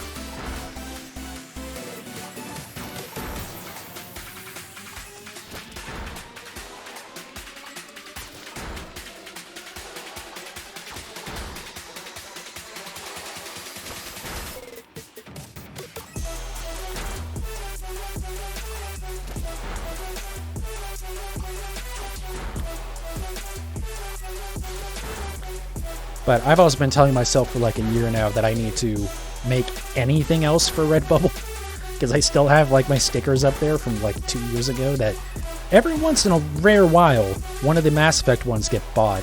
One of the ones that just says Normandy SR1 or SR2.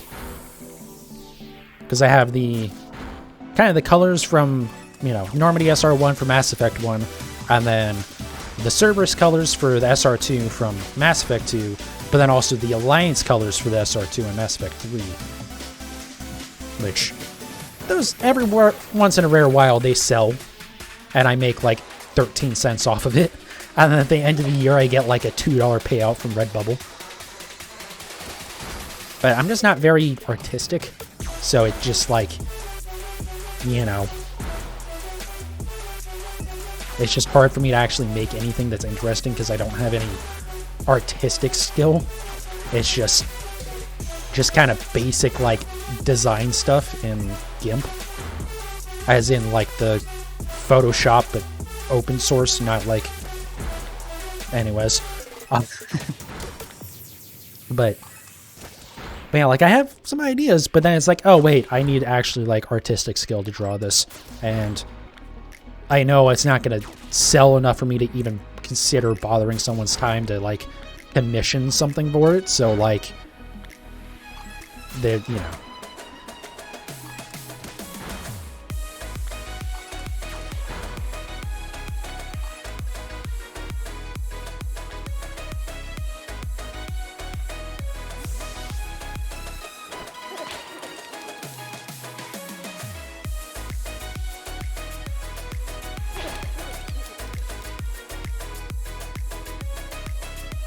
Well, come on, Sid. Come on. You're almost close enough. Almost. Oh my god. Yep. Turned around on me. That one's... There we go. That really makes me wonder if there's been a shiny so far and I just didn't see it. And then it like ran off into the background until it eventually despawned. I highly doubt it. This is such an obvious shiny, but... Being that we're on our 5th sandwich now, and... You know, by the end of this, we'll be at least over 1,500, probably closer to 16 or 17 in terms of encounters. It's like,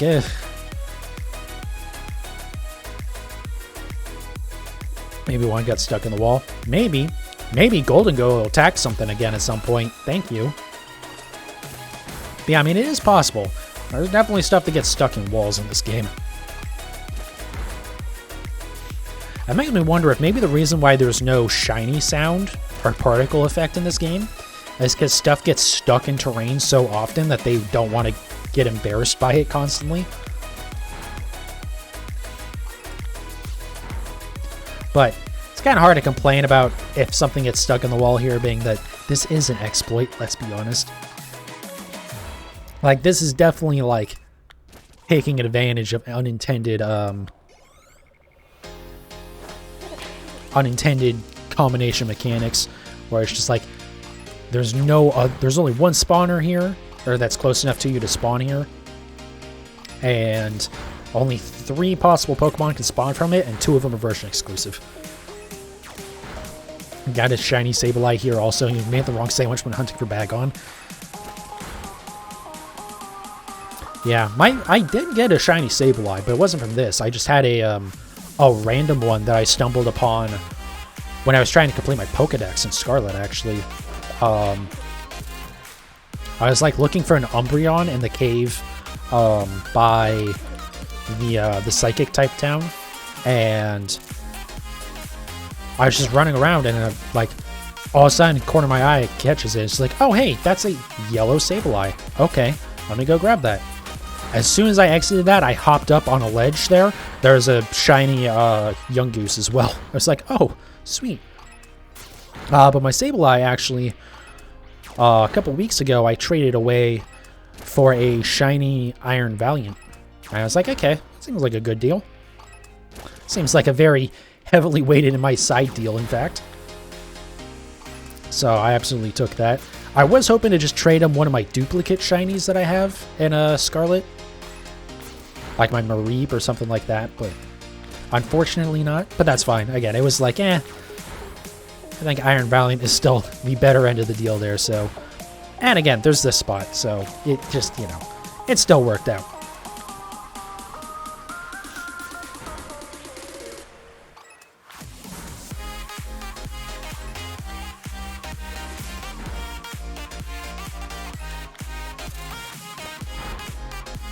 But yeah, I still have Iron Thorns, which would be what I would work on if we get this. Probably on this sandwich, I'll do at least like 1 Iron Thorn sandwich. Iron Thorns, what else is there? Iron Jugulus I need. Because there's 5 that I still need. Because I have Iron... Is that Iron President or Iron Bundle? The Delibird Paradox Pokemon. Then again, Valiant, so...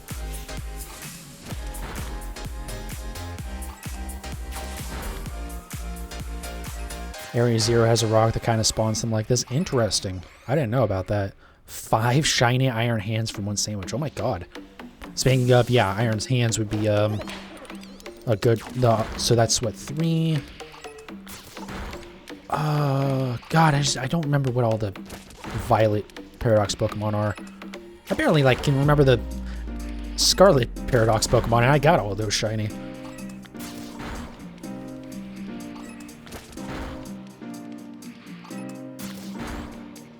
Iron Valiant. Yeah, I mean, Iron Valiant is the... oh, I see what you mean in that rock. Okay. I wonder if that's the one that people mentioned, because when I was watching some stuff about shiny hunting Paradox Pokemon, people mentioned that even though Roaring Moon kind of sucks to get, Iron Valiant is apparently, like, much easier, despite being, like, kind of the same tier where it's, like the almost like a pseudo-legendary among the Paradox Pokemon.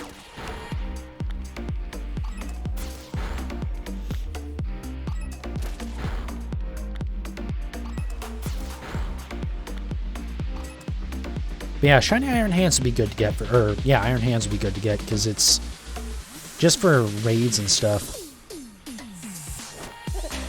All of them besides Iron Moth and Iron Thorns Violet. Okay. Yeah, that would be probably useful.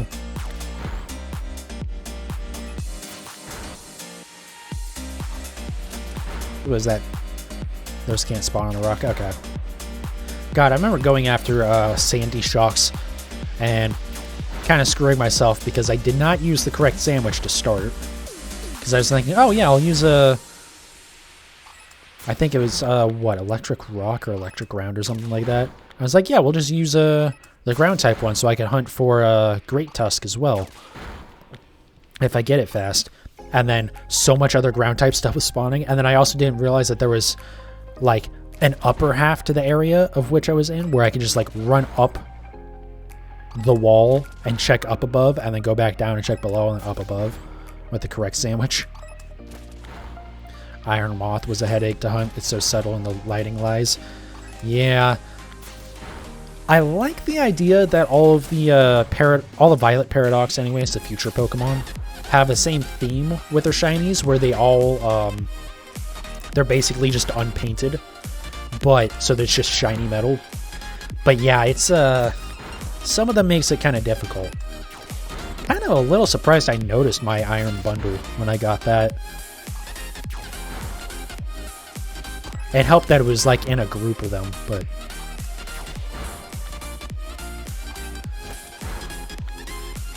yeah, I know Iron Thorns is going to be really easy because it's like all green normally.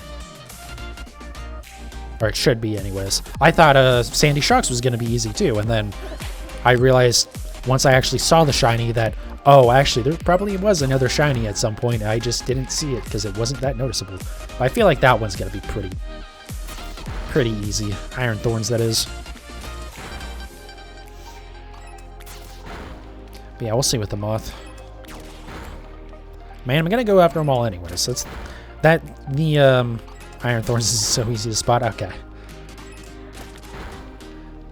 But yeah, I mean, basically the only reason why I bought Violet was so that way I could, get the shiny Paradox Pokemon and just, like, hunt for them myself. And not just, like, try and find someone that would trade them over to me. Because, I mean, just trading for the normal ones is easy enough for the living decks. And again, being that I started with Scarlet, it's way easier to get the Violet exclusives if you play Scarlet than to get the Scarlet exclusives if you play Violet. So, at least for right now. I don't know, though. I mean, that was kind of when the games came out. I don't know if maybe more people have bought or at least started Scarlet playthroughs because of that. That's why I'm kind of hoping when Pokemon Home is updated, it won't be too hard to trade away my extra Miraidon. Which I'm actually trying to remember. Did I actually go get that in this game? I don't think I went and got the second Miraidon that you can get. The one that isn't the writable one. I don't think I ever did that in this game. I should probably do that. Especially if this hunt takes like another sandwich. I might just wrap up with doing that. I'll just go down there and chuck a quick ball at it. If that doesn't work, then we'll just use the Master Ball. Since I never used that. I'm a little surprised there's like absolutely no way to get more Master Balls in this game yet, too. I guess, though, that was the case in Sword and Shield. Actually, I guess, yeah, that's almost always the case. I guess, I don't know. I thought in Let's Go Eevee it was kind of cool that, like, it's extremely rare, but you can get more Master Balls from Cerulean Cave. I guess it's so rare that it's not really even worth caring about, but it's still neat. And I could always just use one of the Pokemon generating Twitch channels and just always set the item to Master Ball. It's been a while since I've done trades in this game, too. or either of these games. I should see if there's any hacked bullshit floating around. Go in front, asshole. Because I know Sword and Shield, there was pretty quickly on, there was a bunch of just like hacked Pokemon running around. There is. Lamau, that's how you got Master Ball. Oh, nice. Because, yeah, I don't really care about getting the Pokemon. I just want the items off of them. Because there's usually good items on them.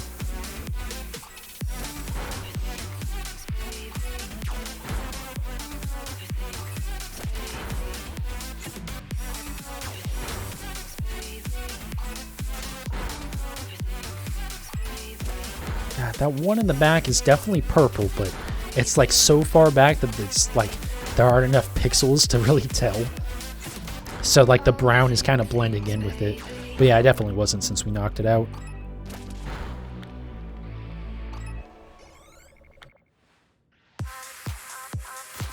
I did the only right thing, took the Master Ball and made the hacked Pokemon someone else's problem. Eh, I mean, as long as it's within legal stats, realistically, who gives a shit? Like, well, okay, let me take it back. For, like, mystery trades, I guess, or some wonder trades, I guess, you know. That does kind of suck, because if someone thinks it's legit, and then they don't realize, but, again, ultimately, as long as it's not going to get them in trouble, which if it has legit stats, it won't, then, like, who cares? It doesn't matter.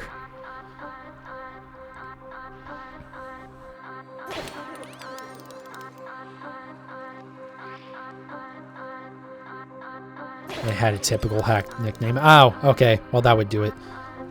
Is Machamp still around?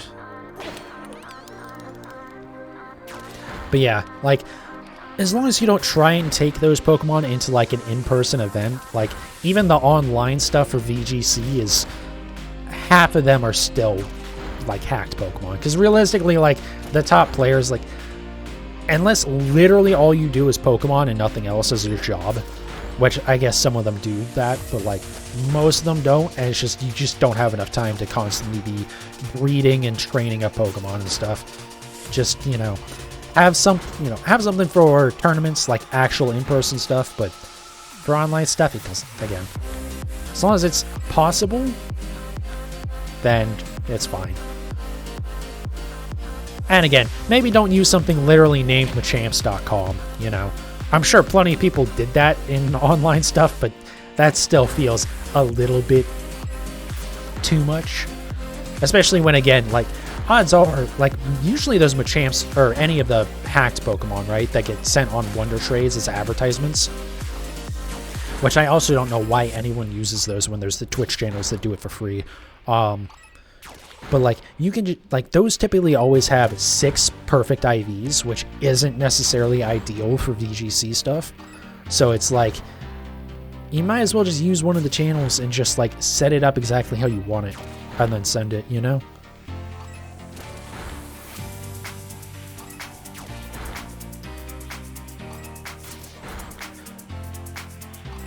So there's really no point in trying to use those, the advertisement Pokemon, we'll call them, but at that point you gotta respect having a Pokemon with a name like that.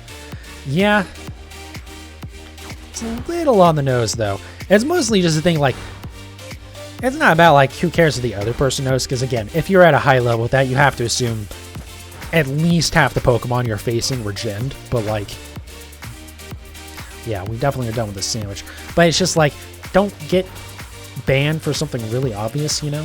Because again, most people there are using gen Pokemon, right? So it kind of would suck to be the only person trying to play legit. I don't know. Okay, let's go ahead and reset again. Let me hop back in. I am going to take a short break here. Go to the bathroom real quick. So I will be back, but let me get loaded back in before we switch over to the intermission scene.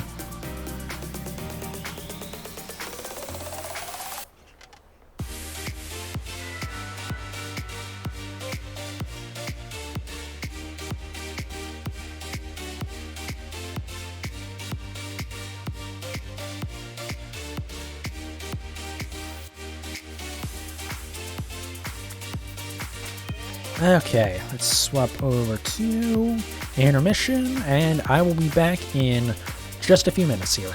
Let's get recording back going. Switch scene. Probably gonna have to reset the model.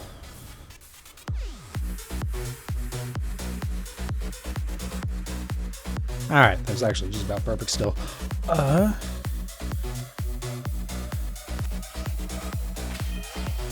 Alright, let's do another picnic. Oh, right, because we're too far back.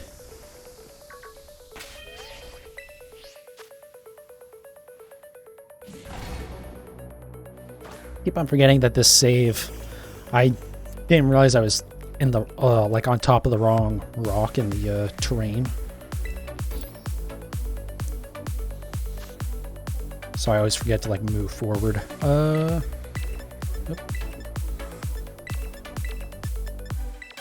Do that.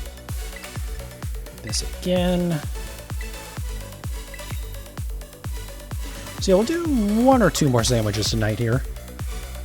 I don't think we're going to do Iron Thorns tonight, because it's, even if I get this shiny, what do I need here? Grab the peppers.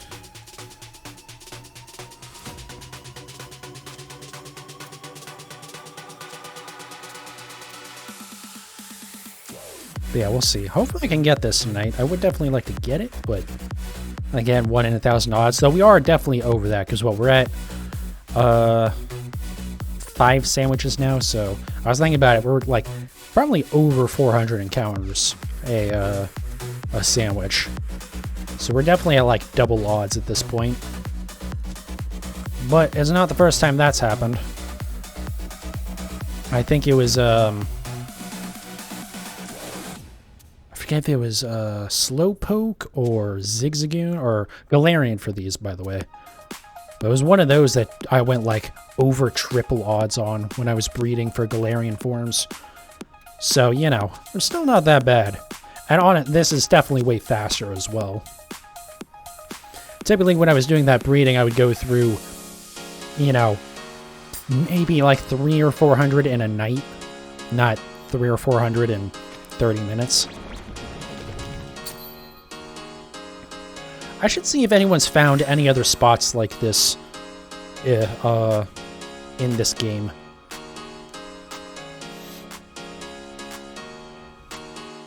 I know Jed was just mentioning the one for Paradox Pokemon, which honestly might be worth doing. But we'll see. But it's having some other spots that I could do that stuff with, because it's, you know, just makes it so much faster. Especially for stuff that, you know, isn't Paradox Pokemon, so I don't necessarily want to encounter hunt it anyways. Because most of the encounter hunts I'm just not real big on. I think I've already mentioned at least once in this stream and plenty of times before, it's too easy to miss Pokemon that are shiny. I feel like this, the auto battle mechanic is not really that useful for it a lot of times. Or it is useful, but it's nowhere near as efficient as this, and it ends up being a little bit more annoying. Like when you're trying to do outbreaks or something.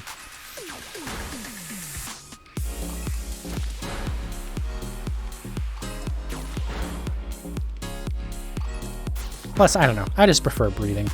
Even though I don't really care about IVs, it is nice to, like, be able to guarantee at least a few IVs, you know? And it just makes it feel like I'm a little bit more in control of the process of it. Though again, we haven't really done breeding in this game yet. I mean, I've done some for, like, completing Pokedex stuff and whatnot, but not necessarily for shinies. So I'm kind of interested. God damn, there was like 10 that were standing on top of each other and they all scattered. But yeah, we'll see how it works for shiny hunting. My biggest concern with it is that, at least with Sword and Shield, either like I would do it on stream, right, and at least you're moving around a bunch to do it, or, you know, I could at least use the switch up controller thing, so that way I could kind of auto collect them before the stream and then just hatch them, which was nice. But this game just standing there for 30 minutes collecting eggs, I'm not so sure about, but I feel like it's still gonna be pretty fast. Because yeah, it's like 30 minutes of standing there, but then it's gonna be a good bit of running around, you know? And you are gonna get probably like 60 in 30 minutes or so, I feel like. Just based on when I was doing trading for Christmas anyways. That I didn't actually do on Christmas because they suck. Went back to sword breeding. I'm not a fan of this breeding. Yeah, I don't know. Like, I'm glad... It's like that thing, right, where I really wanted them to make it so that there could be multiple eggs stacked up for you to collect at the same time, instead of it just being one by one, and once one is spawned, another can't spawn until you collect it. And they gave me what I wanted, just not the way that I expected it, and I kind of wish it was still the daycare center. Just let it be a thing where, like, I can run and go and hatch 6 eggs, right? And then I come back and, like, 2 or 3 of them have already spawned. I feel like it's kind of what I wanted.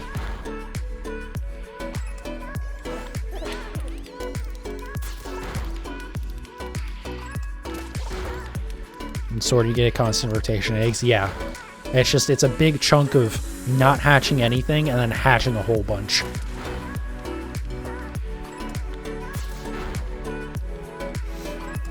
But on the plus side, you're not just riding in circles as much, because you don't have to ride in circles to collect the eggs, so you're not killing your Joy-Cons. For as much as that matters. Speaking of, if you live in UK or EU, Nintendo just got forced to fix basically any Joy-Con that has a stick drift issue, regardless of if you're still in the warranty period or not, because, you know, they kind of made a shit product, and so basically Europe just smacked them down. It's like, no, you are fixing these without payment, because this is your fault. You didn't meet the legal requirements to sell this, so now you get to fix them all for free. Be nice if that would happen in the US, but, you know, we gotta... let's not go there. There's plenty of other problems for us to deal with right now.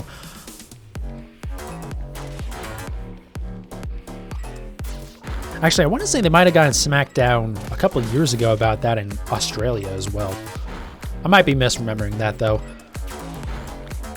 Might be conflating it with something like Fallout 76 getting sued. I forget, I don't even know if that actually got resolved or not yet. I would think it did, but whatever.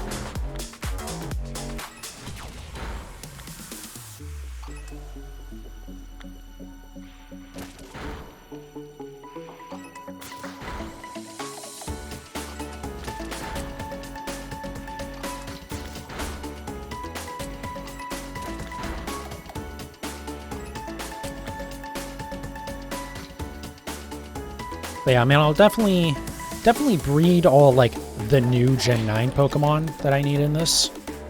We'll work on those, and then, from there, if I'm not a fan of the breeding in this game, then we can think about going back to Sword and Shield for that stuff. Even for the stuff that I, in theory, can breed in this game. But that is kind of my goal right now, is anything that's in the Pokedex in this game that I don't have shiny, I'll get shiny in this game. And then for other stuff, like, I will have to go back to BDSP and Sword and Shield at some points. Just to knock out other shinies, but if I can't do it in this game, just because it's the newest thing, right?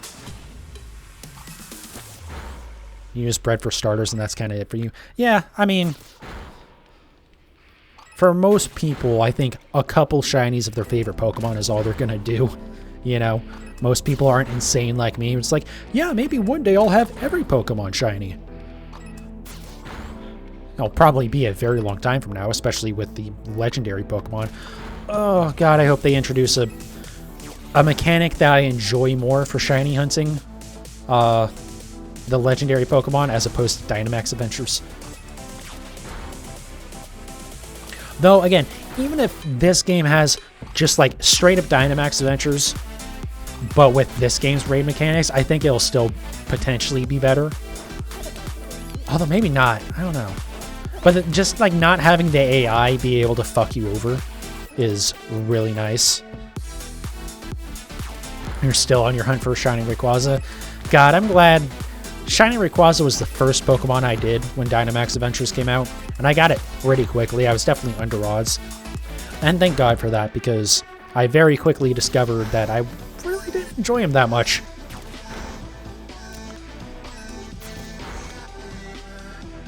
Like, fortunately, Rayquaza being Flying Dragon made it pretty easy to get an Ice-type Pokemon and just cheese it. But yeah, I hope they come up with something else and something that at least I enjoy more. Which I know that's kind of selfish, but like, I mean, obviously I want to enjoy games that I play as much as possible, right? But yeah, being able to like bring in your own Pokemon and just the fact that we're not going to get fucked by AI is already a huge boon. So, like, or not fucked as hard anyways. I don't know, but we'll see. We know that most of the legendaries are importable from Pokemon Home. So we kind of assume that there's going to be something that lets you get legendary Pokemon in probably, I mean, we assume it'll be the second DLC, just basing it off of Sword and Shield, right? But we'll see. We will have to see. Because otherwise, I have to do Dynamax Adventures, and please God, no.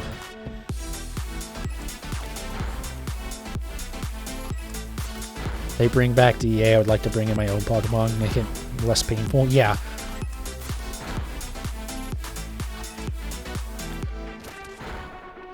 Yeah, it seems so weird to me. I get why they did it, because raids in Sword and Shield were so easy if you had a max level Pokemon. Just bring in Dracovish and Fishious rend everything, but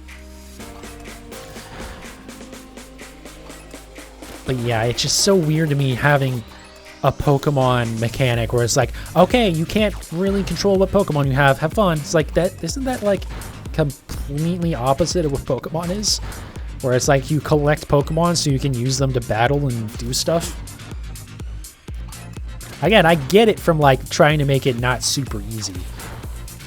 But also, I mean, raiding wasn't that great in Sword and Shield anyways. The mechanics were not that good. So it fixed the problem that it might be too easy, but made it really frustrating and annoying how it was set up at times. But again, who knows? The other thing is, I don't want them to do Dynamax Adventures again just on the basis of like, it would be really lame if they added mechanic and DLC in Sword and Shield, and then in this game, they take it away just to then sell it to you again as DLC. That would be a little annoying. I guess it's kind of the same thing with Pokemon, like the individual species, but like, I don't know. I'm still one of those people who's like, yeah, it would be nice if we had national decks, but also it's really not that big of a deal to me. I kind of do like having it be a limited pool because it, you know,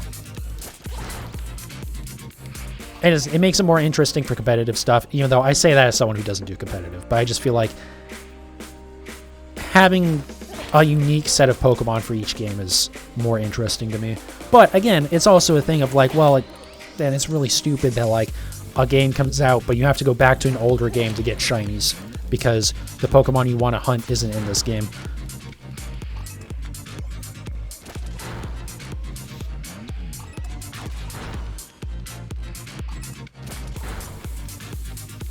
I just want shiny mons, just add something. Stop adding these dumbass Terra raids. I mean, I do kind of like, I like the Mightiest Mark raid Pokemon idea.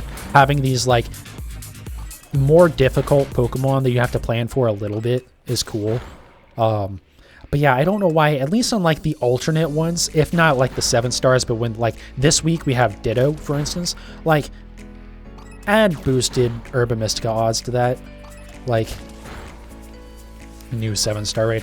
I mean, Ilka is primarily in charge of Pokemon Home, I believe, so they're kind of the ones to blame for Pokemon Home not being updated for the most part. And also, I would have to imagine that just like adding a health multiplier and then selecting what moves a Pokemon has for a raid is considerably less work than, like, making sure that, like, transferring over Pokemon and stuff works properly. Like, honestly, they probably could just have an intern or something doing the raid Pokemon, right?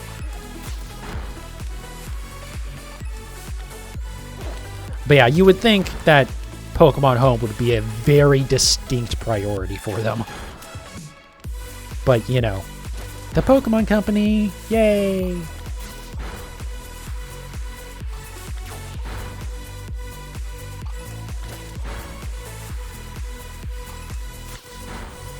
One guy in a college dorm making these raids. I mean, yeah. I mean, honestly, that, you know, it's more just coming up with something that'll be interesting for a raid. You know, either having, like, Samurott was the crit machine. You know, they've just all had kind of different mechanics, and they all made it so that way you mostly couldn't just bring in a like raid Pokemon that was just like kind of generic for the 5 and 6 star raids. Like, you had to actually make a Pokemon and then learn a little bit of how the mechanics of that specific raid work, because of how they use either, you know, at certain points they use a special move, as in like something unique that isn't in their regular raid move set, as opposed to like a special type move. But yeah, I don't know. There's like a lot of cool stuff. The 7 stars, I do like them, but yes, they need to have either boost shiny odds or at least give us more Urban Mystica or something. Because, like, come on, guys.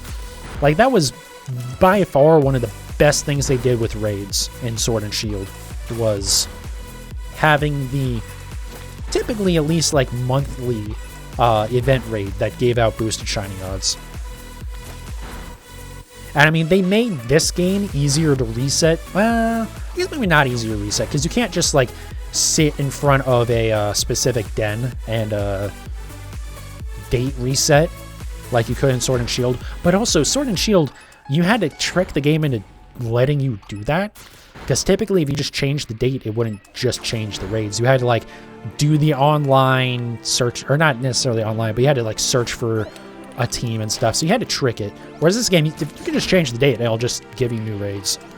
So you don't really need to abuse the exploit. So I don't know, it just seems like it's more set up to make it a more enjoyable experience to do that, but then, surprise, no shinies. Maybe we'll get them, but I'm kind of doubtful at this point. I think their thing is just going to be the Mightiest Mark stuff. Which, man, is better than nothing, but again, I do like the idea of it. I just, like, maybe make it a thing that, like, okay, well, no, because I guess one of the things is, like, they're trying to make the Mightiest Mark rare, so you can only catch one of them. But again, just make it, like, you know, have, you know, 2 of the weeks of the month, or 2 of the weekends of the month are the 7 star for that month, and then have one be a, you know, whatever weird 5 star you want to do, and then have the other one be a 7 star, but it's not a Mightiest Mark, it just has boosted shiny odds. So that way you don't have to lock it into being the exact same stats every time.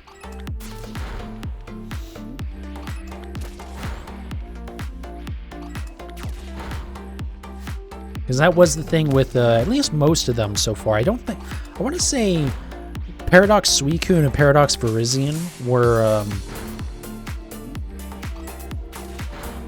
they could have different stats, because they are only 5 stars, I want to say. But yeah, all of the 7 stars have, like, set stats. Which is fine, because it means that you can just catch it. You don't have to worry about trying to reset it, you know? But also, like, kind of sucks, because it's like, okay, well, literally everyone has the same Pokemon.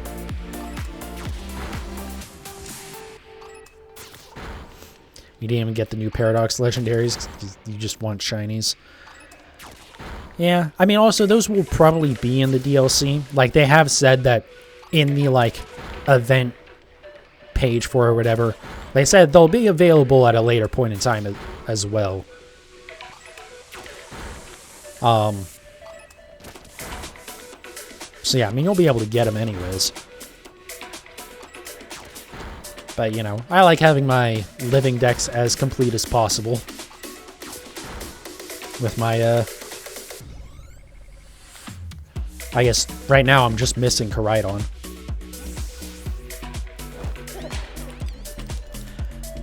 And I'm trying to think. Yeah, I mean, I basically have... I think I have all the alternate forms as well from this game. Not, like, in general, because there's still... Oh, wait, right, Pavilions. But also, I mean, for the most part, for my living dex, I mostly just care about the national dex. But, like, if I can work on the alternate forms, then I will, just because it is cool to do.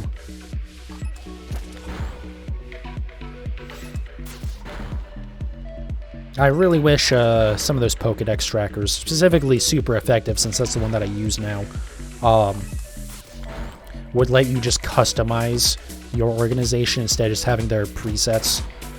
I get that it's probably a lot more work for them in terms of, like, design and stuff, but, like, I like how they have everything set up with their, having the national dex and then having all the alternate forms. Except for a couple of them, I do, like, want to move around to different boxes or whatever, but that's not a big issue. But having, like, having not just the alternate forms, but also the base form also in that box. So, like, Deoxys, you have a Deoxys in the national dex, and then in the alternate forms boxes, you have all of its alternate forms, but also the base form again. It's like, no, guys, no. And also there's a couple Pokemon in there where it's like Rockruff with Own Tempo. It's like, that's not a different form Pokemon. Lycanroc is a different form Pokemon. If you evolve a Rockruff with Own Tempo, it becomes a different form. Right? The, like, Dusk form or whatever. But, like, Rockruff with a different ability is not its own form. Unless you're going to start, like, having a, you know, dex with all the different abilities too, which would be absurd. Same with, like, Zygarde is another one that does that. It's like, no, just having a different ability is not a different form. I understand that at certain points having a different ability gets you a different form when it evolves or something certain happens, but just having the different ability is not a different form. Why do you guys have that in the box? Come on.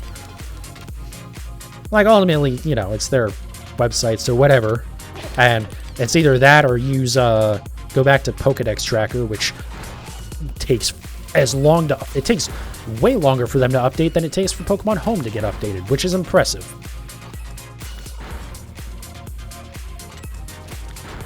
Yeah, it's kind of odd. I just mark it as shiny because I have normal Rockruff. Yeah, I mean, especially when I go to, like, the shiny deck, I'm almost never certainly gonna have a shiny living dex that includes all the forms. So I think it's called a form dex when you do that.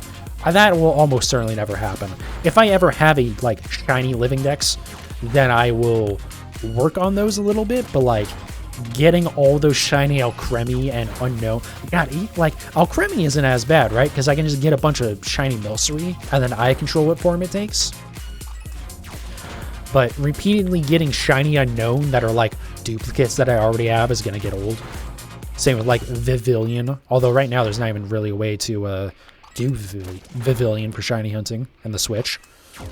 I guess you can. If you do the postcards, yeah. But also, like, you know, save glitch for one, and also two, it's... That's just, like, kind of a pain in the ass. Anyways, I guess you can. But yeah, Unknown would be such a nightmare. You just recently finished all your Alcremie forms? Nice. Yeah, there was two events for that in Sword and Shield. One pretty early on into the game, or into the games, and then they reran the same event. But it had all of, like, the sweets that you needed, but also had boosted shiny odds for Milcery. So that's how I got my shiny Milcery and Alcremie, and also all my Alcremie forms, which was nice. You also finished all your Unknowns and Burmy forms. Finished PLA for good. Nice. Yeah, I'm pretty much done with Legends Arceus. Now that I went and actually got my Enamorus, for or my second Enamorus for the alternate form of that. There's still some Pokemon that I might shiny hunt in that game off stream, because I don't think I'm gonna really I don't think I'm ever gonna shiny hunt that on stream again. Not because there's anything wrong with it. I'm kind of past it at this point. But yeah, I mean, once I get my my duplicates for Shaman, Darkrai, and Arceus, I'm never gonna play that second save again. And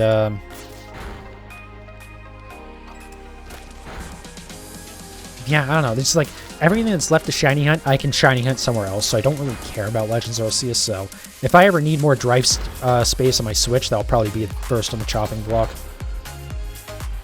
That's also why I'm currently working on the Alolan forms that I need from Let's Go Eevee, because I want to get that off my drive too.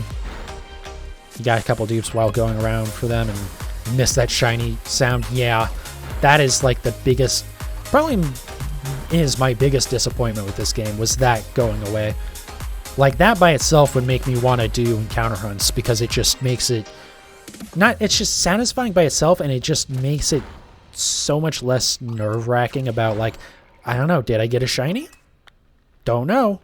This one, you know, it's Garchomp, so who knows?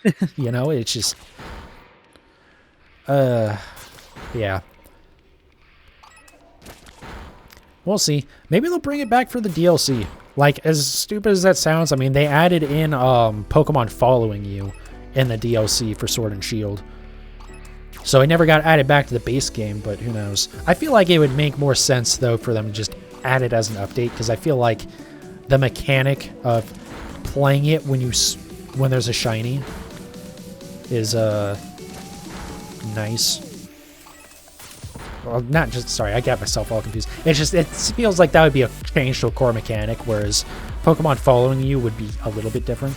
It's just nice to hear. Yeah, just like, you're just running around and you hear the sound go off. It's like, oh, shit, where's that? Where'd it go? Where'd it go? You know? Yeah, it's so nice.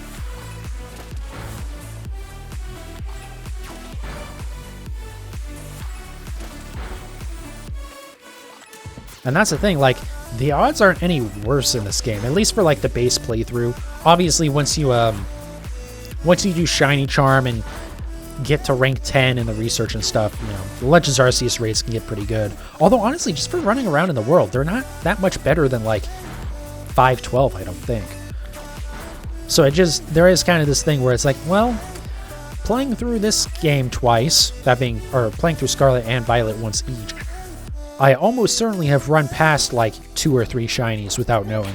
You know, they had spawned and I just never saw them, so I had never had a way to know. And like, that kind of sucks. Granted, I have seen plenty of random shinies as well, but it's just not as exciting. Because like, when I found like my Psyduck or whatever, it's like, oh, cool, blue Psyduck. Okay, I go get it. As opposed to the sound playing and you're freaking out trying to figure out where it went. Or where that came from, and where do I go get it? What is it? Just like stumbling upon it isn't as interesting, honestly.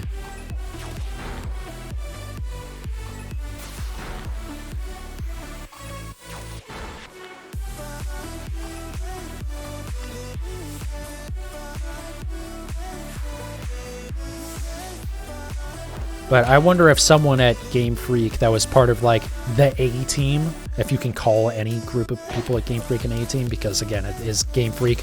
But the team that wasn't working on Arceus, they were working on this game. Whoever was the project lead, I wonder if they like found out about how good the shiny rates got, especially in like outbreaks, and were just like, absolutely not. We have to nerf the hell out of this. And that was one of the things they did to do that. Or also they just never even thought about putting that in this game. Although, I don't know. I feel like that's a thing that is easy enough to add that even in the, you know, less than a year in between Arceus and this game coming out, they could have added that.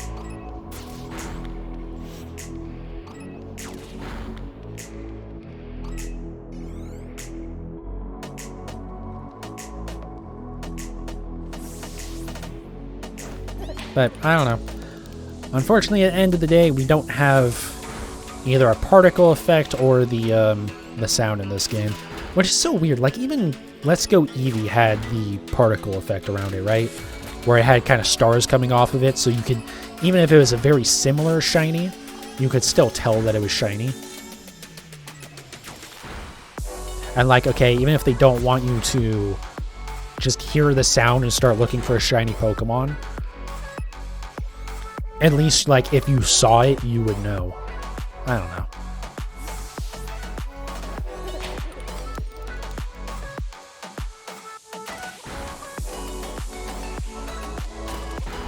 It is just kind of weird, though, that, like, now, what, 3 or 4 games later, after Let's Go Eevee, and we still, like, have lost mechanics from it that were universally liked. It's like, okay, guys. Like, okay, yay, we got open world shinies, but we still don't have any indicator for people that have no idea what a shiny is. Like, at least Legends Arceus, even if it didn't have an indicator in any way, the fact that you have the tutorial mission for it, just that introduces you to the fact that there can be differently colored Pokemon, is helpful, because not everyone is a freak like me and, you know, cares about shiny Pokemon or plays a bunch of Pokemon games. If you're a newcomer to the franchise or something, or you just haven't played in a while and you've forgotten about it or whatever, like, you're not gonna know. And odds are you'll probably, a lot of those people probably have seen shinies in this game and be like, what is up with this? This is not, is the game glitched?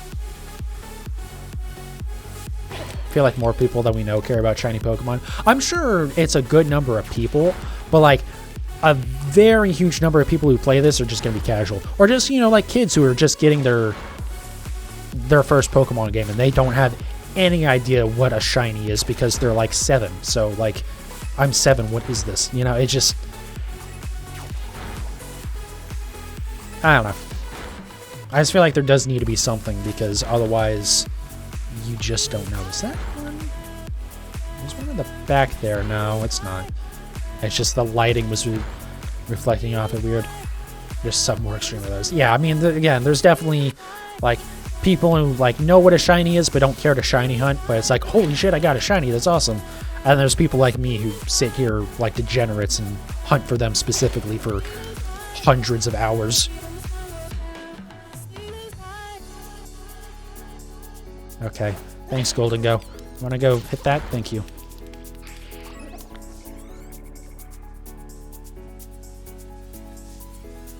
I really don't understand why his first instinct is, oh, there's nothing in front of me. Let me run all the way behind you now.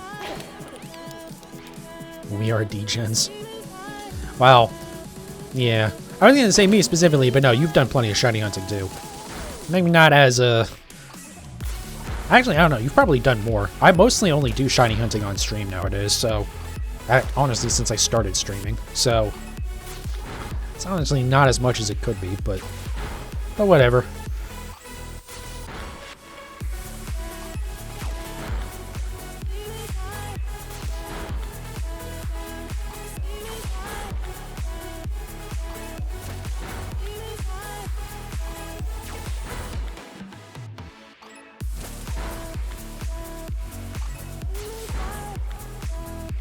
Man, I really hope I get it this sandwich.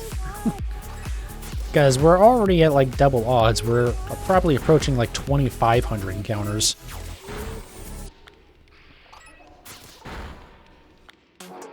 When you got back on Violet, you were doing maybe 7 hours a day for 2 months. Okay. Yeah, that's a little bit worse than me. I definitely get burnt out too much to try and do it all the time.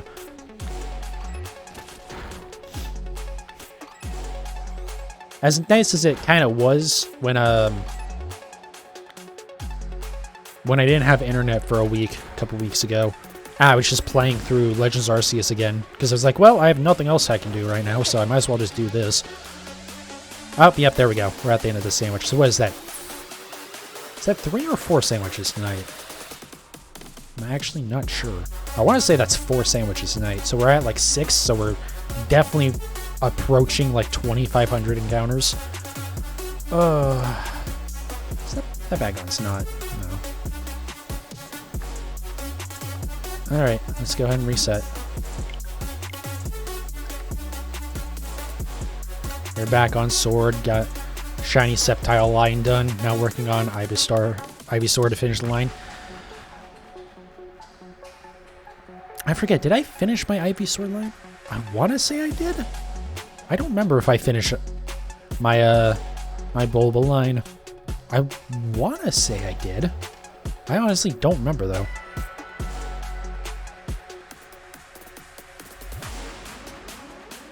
But yeah, I'll have to get back to that eventually. Pretty sure you gave me a shiny Bulba. Okay. Oh yeah, you know what? I probably got it. Yeah. I couldn't remember if that was like a Pokemon Go Pokemon or not. But yeah, so that would explain it. Alright. Picnic. Sandwich number 7. So we're definitely somewhere in the ballpark of 2,500 encounters so far, so well over double odds. Hopefully this sandwich, I think this will be the last sandwich for the night, so if I don't get it here, then I don't get it tonight, but it is what it is. There's always another day. That's the nice thing about shiny hunting. Even when there's an event, even if you like miss the event, usually you can still go and still get the shiny. It'll just take longer. Except for when it's like a mythic Pokemon that they're giving out shiny, or a legendary that's shiny locked. But those aren't really as satisfying to get anyways.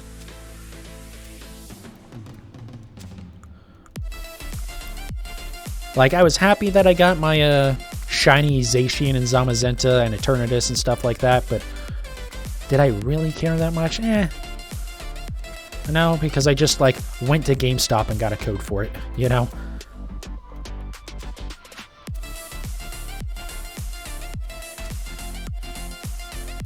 If anything, it's, like, less satisfying because I have to go into GameStop and... That just feels awful to do. I'm kidding, GameStop isn't that bad. Realistically, it's nice that there's, like, any video game store, but, like...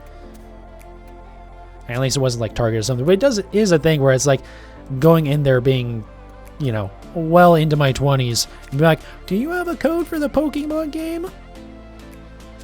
And you know you're probably getting some look. Well, I don't know. Actually, I feel like gamers are probably less weird about that. But there's definitely like plenty of people who's like, oh, Pokemon, it's like a little kid's game. Why are you playing it? It's like, because I have to collect the shinies. Literally. Ooh, shinies. But yeah, it's just like, who gives a shit? Also, I mean, like, yeah, I understand the Pokemon's intended for a younger audience, but also, there's absolutely plenty of more interesting mechanics to get deep into as someone who's older, you know? Even besides, like, shiny hunting, just in the combat stuff, so... Anyways, though, yeah. But... I'm sure the legendaries in this game will be given out as shiny codes.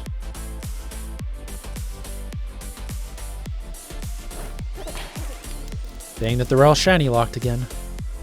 Actually, I guess there's only 2 legendaries in this game. New legendaries, that is. Because you only have Miraidon and Koraidon. Which is weird, because even Sword and Shield felt like a step back, because there was only 3 legendaries before DLC. I guess that's a good point, though. They're going to add more in DLC. But we also don't even have all the Sword and Shield legendaries as shinies yet. We got the base game, because we did get Zacian, Zamazenta, and Eternatus, but we still don't have Kubfu or Urshifu. I honestly wouldn't be surprised if Kubfu is shiny locked for a very long time. We'll probably just get Urshifu. And then, yeah, the horses and Calyrex we didn't get. Are there any other new legendaries? We did get the Galarian legendary birds, which was nice. Still upset that they, because you aren't the owner or the OT of the birds, because they're event Pokemon, when they gave them out as shinies, I really wanted to name my shiny Galarian Zapdos Boko after the Chocobo in Final Fantasy Tactics. but because I think it's already nicknamed when you get it, so you can't re-nickname it. Which is like, oh, come on.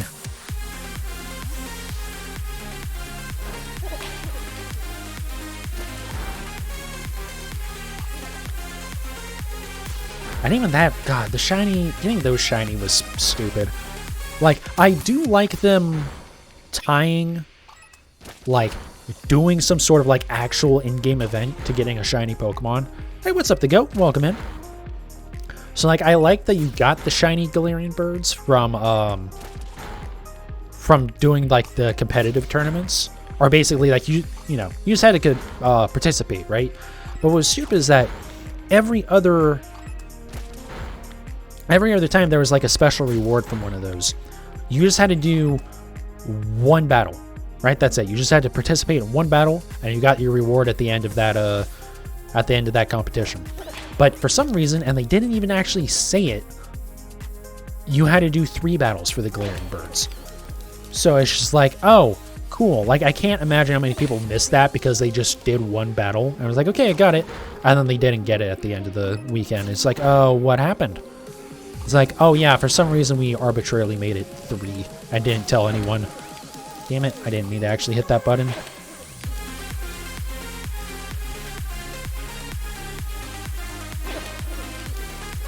But yeah, that, like, I like when you get an event shiny just from doing something in game, but you have to like actually say how you get it, and maybe don't make it like a one weekend online only event. You know, if it's something like the raids in this, like, that would be a great way to do it. Like, okay, if you're gonna give out a shiny Urshifu, make it a 7-star raid. You know, that would be really cool, actually. And then also, you know, you can connect online, download the information for it, but then you can do it offline. You don't have to stay connected online. So that way, you know, if you're somewhere where you just like don't have reliable internet, you don't have to try and stay connected the whole time. You just have to have enough to download the basic information. And it would still be tied behind, you know, you can only catch one per for like that event, which is fine. Again, especially if it's a shiny, legendary, or mythic or something. God, I really hope they do it that way in this. That would be really nice. As long as the raids aren't like too ridiculous. Like something where you have to do it online in order to actually beat it. Otherwise, there's just no way. But, I mean, I think that might have been kind of their intent, honestly, with the current 7 stars. And then people always find a way to cheese it. Like using the slow bro with stored power, so you just stack up stat buffs and then just one-shot the raid Pokemon. That was all pretty funny. I wonder if we'll ever be able to use that slow bro again. Also, it would be cool if they started doing it where once they work through like starters and, you know, stuff like that, if they start making 7 stars of like raid meta Pokemon, like again the Slowbro, or God, what did we use for Samurott? I like already forgot what we used for that. There, Annihilate. Like stuff like that where it's like, okay, you use this to beat a raid Pokemon? Well, now you get to beat it yourself. Have fun.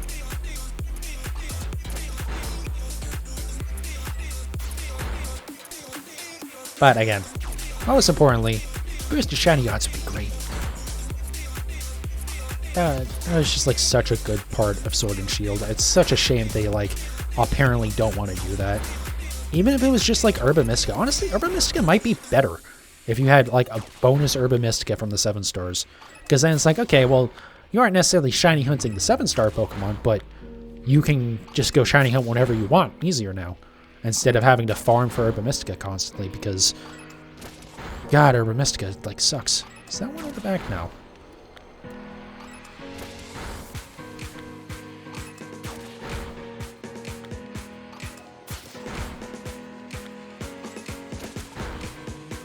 But I don't know. We'll see what they do in the future. I mean, it was a thing where I believe summer of 2021, they were doing like an event raid every other week in Sword and Shield, it felt like.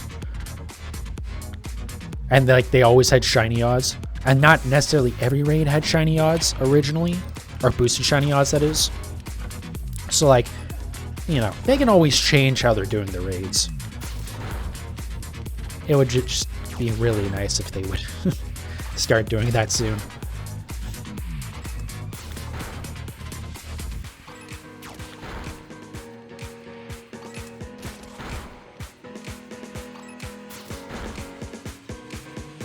God, I wish they wouldn't stack up like that.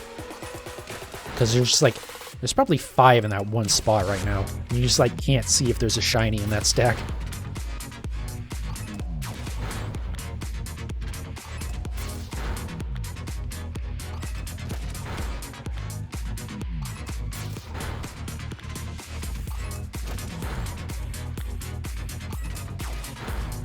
But it is funny sometimes when that stack just like scatters out all of a sudden. Like there'll be like 10 of them stacked up together. And then just all of a sudden they all scatter. And it's like, what the hell's going on? Come on, Sableye. I mean, we're going to be... If I don't get it on this sandwich, we're going to be almost at like 3 times odds. And then we'll be in the ballpark of 3,000 encounters. Because again, I don't have Shiny Charm in this save, so we're just going on the boosted odds from the sandwich.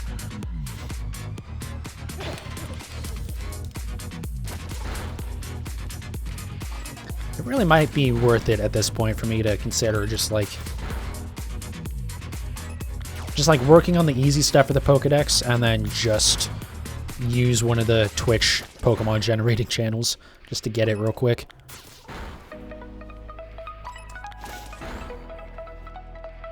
Because it's like this thing where I know as soon as I put in the effort to do that, the next day they're going to announce when Pokemon Home's going to get updated.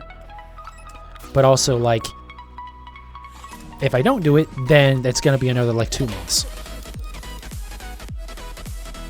Because if I remember correctly, Pokemon Home didn't get updated for BDSP and Legends Arceus until, like, June or July of last year. If you let me join a union with you, I'll help. I mean, it's a lot of Pokemon that I need. I do appreciate the offer. I'm not too worried about doing it right this second.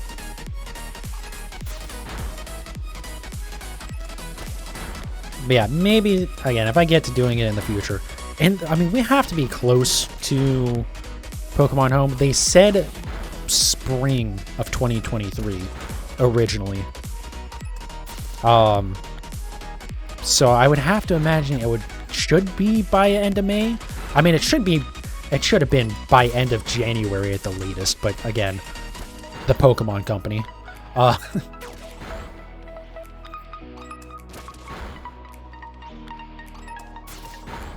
Yeah, like, I can't imagine it being, you know, as long as BDSP and Legends Arceus were, because, like, some of the excuse with Legends Arceus, which I do understand why people use it to excuse them, was that they wanted to update for both BDSP and Legends Arceus at the same time, which makes some sense. And then Legends Arceus having very different stat mechanics, they had to figure out how to keep that compatible. And then, thankfully, which we didn't expect this to happen, it was a nice bonus. Unlike with Let's Go Pikachu and Eevee, you can freely go to and from Legends Arceus. It's not like Let's Go Eevee, where if you take it out and then you move into Sword, it can never go back into Eevee. So that was nice. But also, like, it still shouldn't have taken that long. Guess what shiny ran into you? What shiny did you get, Goat?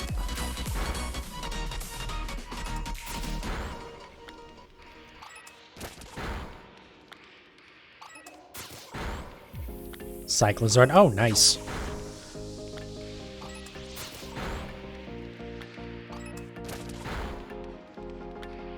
Is Cyclizard a very obvious shiny? I feel like it's not super obvious. I like don't remember what it looks like off the top of my head, but I don't think it's like a crazy obvious one. I know it's one that's not terrible to get with encounters, because there's at least a couple pretty good areas to get them.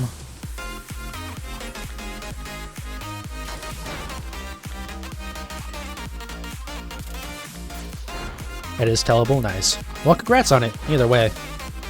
I definitely have to go after that one at some point. I mean, I have to go after every Pokemon at some point, so I guess that's not surprising, but...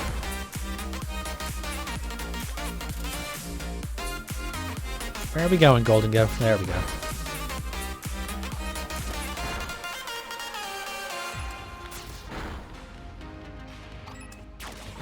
But yeah, definitely once I get into doing eggs, I'm definitely going to go after starters first. It's a shame the starters aren't particularly good shinies. Actually, I guess I don't know what does... I don't know that I've seen what Quaquaval's shiny looks like at any point.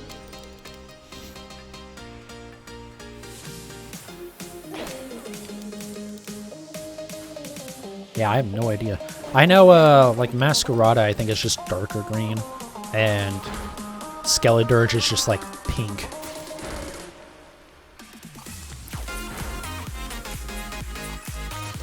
But yeah, definitely work on those. Maybe not first, because, again, I do need to do Tauros, so that way I can get all my Paldean forms done. I know you can encounter, hunt Tauros pretty easily, but...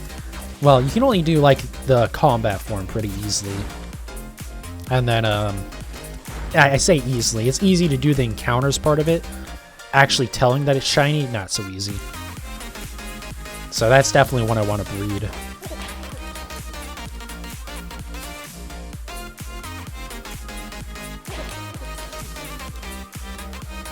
Oh, we'll see.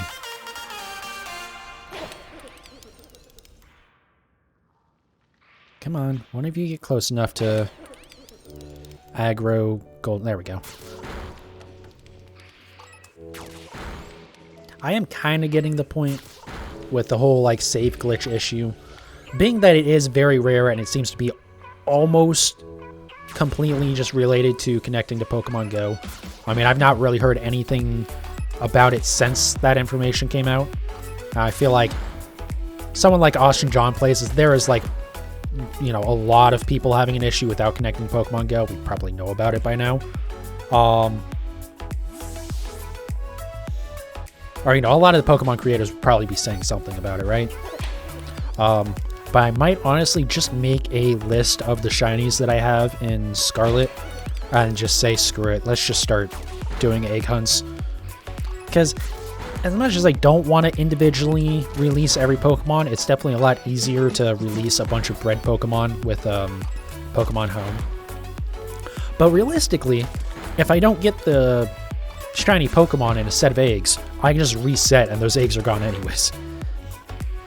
So that might work fine.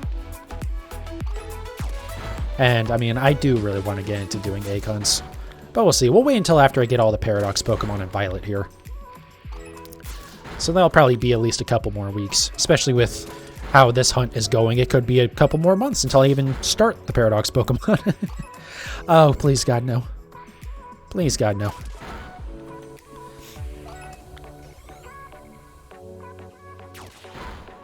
Also, I mean, I guess I could be, you know, if I wasn't concerned at all about the save issues, I could just be doing this hunt in Scarlet. It'd be a lot faster. But, eh. I already have the Urban Mystica in this save anyways. Actually, I might have enough to do this hunt in Scarlet. Oh well, I already started here. This is just where we're gonna wrap up. Or actually get it, I guess. Wrap up was not the right choice of words there. That's tired. Oh my god, it's tired. I'm late. That's definitely what I meant to say. Am I proving my point enough?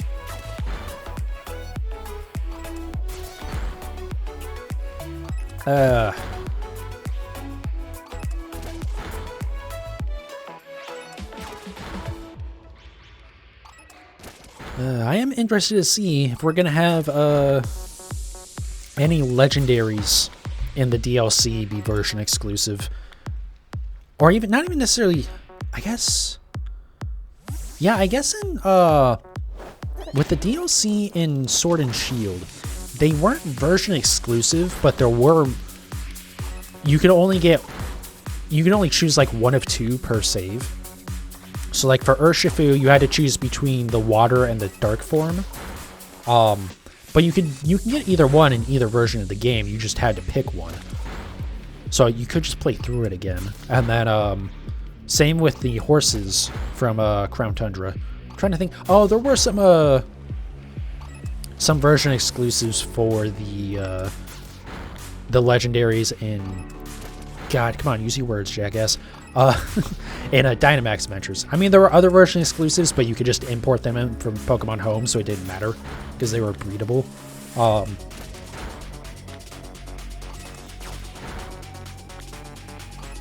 Yeah, so because I'm just wondering, I really don't want to have to buy 2 versions of the DLC again, like I did with Sword and Shield.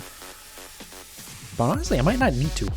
So, I might, hopefully, if it does work the same as Sword and Shield, I'll just have to, instead of spending $180 this generation, I only have to spend $150. What a big difference. Oh, why did I buy... Well, I know why I bought 2 copies, or 2 each version. They're the same game. It's 2 copies of the same game. They're really not different. But, goddamn Paradox Pokemon. That really is the only reason. Because you can't breed the Paradox Pokemon, and I didn't want to try to, like, be relying on someone else to trade me... To, like, trade shiny Paradox Pokemon with me.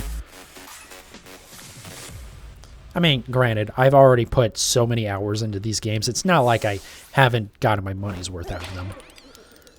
But also, I'm absolutely part of the problem with why Game Freak keeps putting out not even necessarily mediocre content, but these games could absolutely be better. They should be better, you know? But whatever. I spent $120 on this game, so I really can't complain.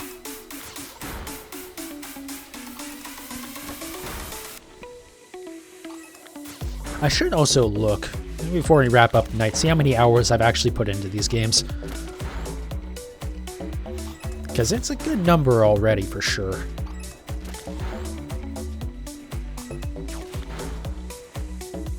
I know I was looking recently just to see like what kind of my total hours were on the Switch Pokemon games. And just on this profile, my main one, oh boy.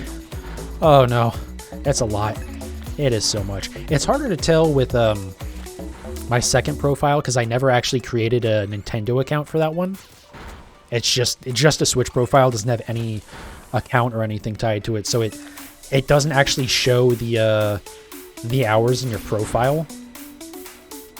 Like, yeah, you can check saves, but like if you're doing resets and stuff, like with this, you know, I'm sitting here for probably about 35 minutes total for a sandwich. Probably a little bit less than that, but it's, you know, 30 minutes for a sandwich plus the time it took for me to do the picnic and stuff. But when I reset, all that time isn't saved to the save, so just looking at the save data isn't necessarily helpful. But yeah, it's a lot. Hey, there we go. Hold on. Press the correct buttons. Hallelujah. We got it. Oh. Okay. Can I just interact with you? Thank you. Awesome. Oh. It's over. Yay.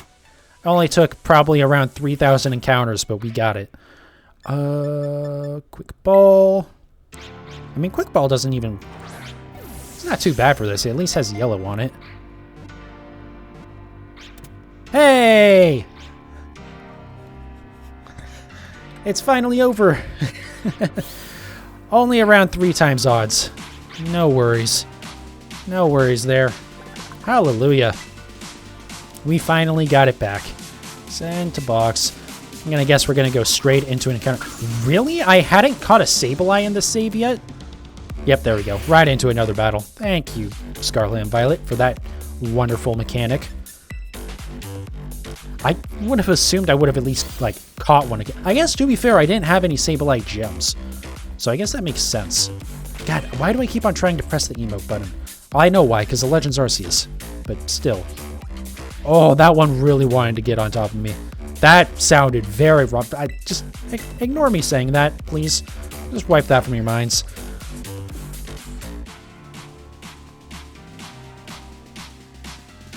Alright, back over here. I probably should have saved before trying to fast travel. But I mean, we have the save before it. There we go again. I pressed up again. Save. Hallelujah. Let's check it for marks. Boxes. God, I really need to clean up these boxes. Check summary. There we go. No ribbons or marks. Okay, that's not a big issue. All right, awesome. All right, I'm gonna just to wrap up real quick here, just to be sure. Let me go. Which button is it? Is this for the Pokedex? Yeah, that brings the Pokedex. Okay. Oh, I guess we get the Miraidon thing anyways, just from beating the game. I'm like 99% certain I never went and caught the extra Miraidon that you get. So, yeah, I still have my Master Ball. So let's go do that real quick. While I'm thinking about it. Just a little victory celebration, I guess. We'll just chuck a quick ball at it and then chuck a Master Ball at it too. But yeah, so we're not going to do Iron Thorns tonight. I mean, that took me almost 3 hours as it was. So definitely a nice long stream. Well, for me, a nice long stream. For a lot of streamers, that's like nothing, but you know. But yeah, tomorrow, I think we'll just start, we'll work on probably Iron Thorns, honestly. Get that started.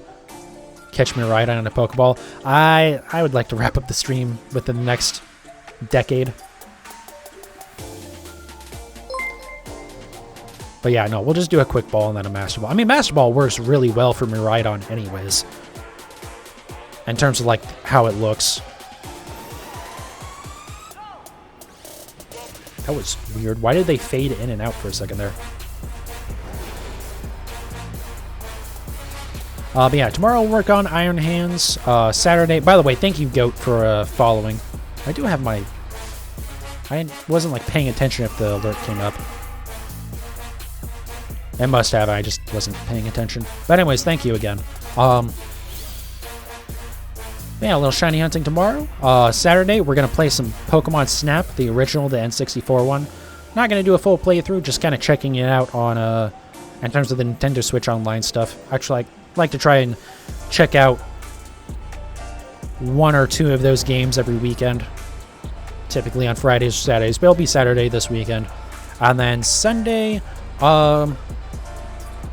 depending on how Iron Thorns goes, either we'll keep working on Iron Thorns, or I will, we'll go back to Let's Go Eevee and keep working on Raichu, Alolan Raichu. That hunt is going to take a very long time. Because, man, this one was 1 in 1,000 odds. That one is 1 in 4,000, so it's going to take a minute longer. I'm pretty sure I went the wrong way to get to this thing, but we'll find it eventually anyways. There it is. It's over here. Grab this while over here. Come on. Come on. Thank you.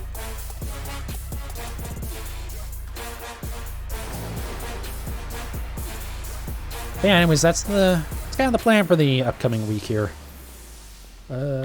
Again, I don't know why playing Legends Arceus again for like a weekend has just completely broken my ability to press the correct buttons in this game.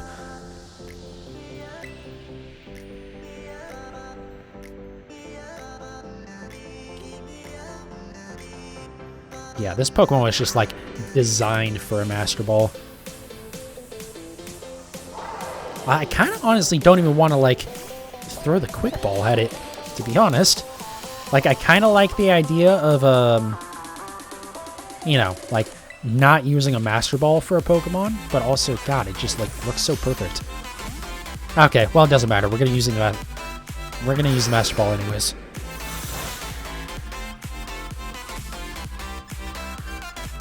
All right, here we go, buddy. You're actually going to go in my living dex, because the other one that I got stuck with in Scarlet that's going to be the one that I try to trade away. Or I'll have that one too, and I'll just have to play through Scarlet again. We'll see what happens with that. That'll happen sometime in the future, though. Yeah, just send it boxes. Probably should put that one in my actual party, but whatever.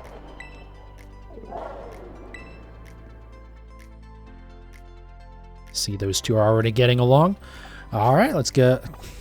Again, I don't understand why my brain is so broken on that. Anyways, though, I am going to wrap up there for the night. Thank you guys, everyone that watched tonight. I definitely appreciate it. And if you're watching on, well, you guys that are watching right now, go check out my YouTube channel, youtube.com/@PanicosGaming. Pretty much all my playthroughs of the Switch games are up there. So, I mean, Let's Go Eevee, Sword, you know, BDSP, Legends Arceus, and these games. Violet wasn't really much of a playthrough. It's like a couple of streams of progress, but that was, you know. Anyways, but yeah, all my playthroughs, most of my shiny hunts and stuff, you know, just various stuff. Again, working on a few NSO games, so those are up there. I definitely want to add more to that playlist for sure. But yeah, just go check it out. And if you're on YouTube watching this, thank you so very much. Check out my Twitch channel, twitch.tv/PanicosGaming. I try to stream 5 days a week, Wednesday through Sunday, so no Monday or Tuesday. I'm not very good at sticking that schedule, but that is the schedule that I plan on. I typically usually late night streams starting around like 11 p.m. to midnight Mountain Standard Time. And yeah, we go for a couple hours a night. Again, you know, it's the same stuff that's on the YouTube channel. It's mostly just shiny hunting and other Pokemon content, but a little bit of other Nintendo stuff mixed in there. Yeah, anyways, regardless of whether you're watching it, if you go over the other channels or not, thank you so very much again, guys. I do definitely appreciate all the views and the support, and I'll see you guys next time.